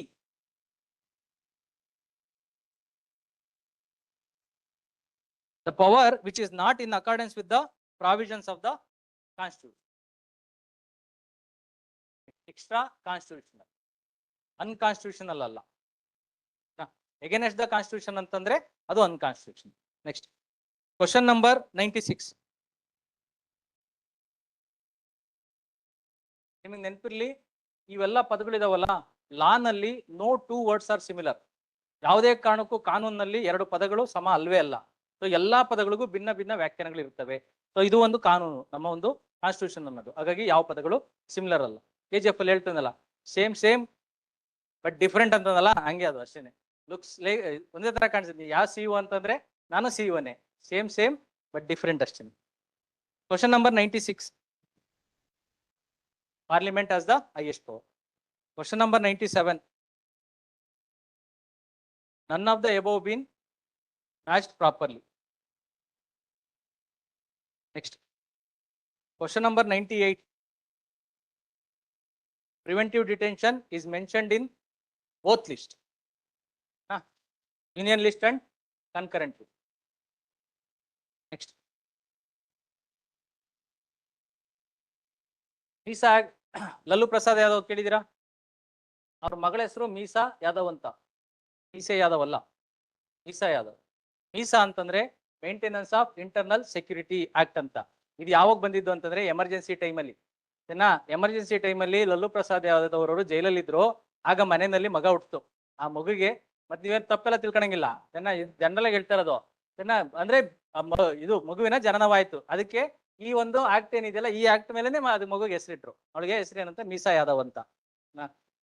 ಇದು ಇಂದಿರಾ ಗಾಂಧಿ ಅವರು ಪೂರ್ತಿಯಾಗಿ ಭಾರತ ದೇಶದ ಹಿಡಿತವನ್ನು ತಾಣೋದಕ್ಕೆ ಮಾಡಿದಂತಹ ಮೋಸ್ಟ್ ಡೇಂಜರಸ್ ಲಾಗಳಲ್ಲಿ ಇದು ಒಂದು ಮೀಸಾ. ಪ್ರಿವೆಂಟಿವ್ ಡಿಟೆನ್ಷನ್ ಕರ್ನಾಟಕದಲ್ಲಿ ಪ್ರಿವೆನ್ಷನ್ ಆಫ್ ಗುಂಡಾ ಆಕ್ಟ್ ಅಂತ ಇದೆ. ಈಗ ನೀವ್ ಹೇಳಿ, ಗುಂಡಾ ಆಕ್ಟ್ ಅನ್ನೋದೇನಿದೆಯಲ್ಲ ಅದು ಪ್ರಿವೆಂಟಿವ್ ಡಿಟೆನ್ಷನ್ ಹೇಳುತ್ತೆ. ಅದಾದ ಮೇಲೆ ಈ ಒಂದು ಮೀಸಾ ಆಕ್ಟ್ ಸಹ ಬೇರೆ ಬೇರೆ ಕಾಫಿ ಪೋಸಾ ಅಂತೇಳಿ ಬರುತ್ತೆ, ಅಥವಾ ಟಾಡಾ ಅಂತೇಳಿ ಬರುತ್ತೆ. ಅವೆಲ್ಲ ತೆಗ್ದಿದ್ದಾರೆ ಈಗ.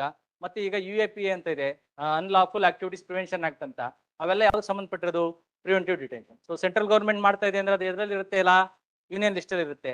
ಸೊ ಸ್ಟೇಟ್ ಮಾಡ್ತಾ ಇದೆ ಅಂತಂದ್ರೆ ಅದು ಎಲ್ಲಿ ಬರುತ್ತೆ? ಇಲ್ಲ ಸ್ಟೇಟ್ ಅಲ್ಲಿ ಬರಬೇಕು, ಇಲ್ಲ ಕನ್ಕರೆಂಟ್ ಅಲ್ಲಿ ಬರಬೇಕು. ಪ್ರಿವೆಂಟಿವ್ ಡಿಟೆನ್ಷನ್ ನ ಇದರಲ್ಲಿ ಇಟ್ಟಿದ್ದಾರೆ, ಕನ್ಕರೆಂಟ್ ಮತ್ತೆ ಯೂನಿಯನ್ ಅಲ್ಲಿ. Next question number 99. Option B. India that is Bharat shall be union of states. Correct ಆಗಿ ನೋಡ್ಕೊಳ್ಳಿ, UPSC ನಲ್ಲಿ ಈ ಪ್ರಶ್ನೆ 2 ಸರಿ ಕೊಟ್ಟವ್ರೆ. India is union of states ಅನ್ನೋದು ಅಲ್ಲಿಗೆ ನಿಲ್ಲಿಸಬೇಕು. India is union of states and union territory ಅಂದ್ರೆ ರಾಂಗ್ ಸ್ಟೇಟ್ಮೆಂಟ್ ಅದು. India is union of union territory ಅಂದ್ರೂ wrong statement. It's union of states ಅಷ್ಟೇ. ನೆಕ್ಸ್ಟ್ ಕ್ವಶನ್ ನಂಬರ್ 100 ಮತ್ತೆ ರಿಪೀಟ್ ಆಗಿದೆ. That is related to ಸರ್ಶಿಯೋ.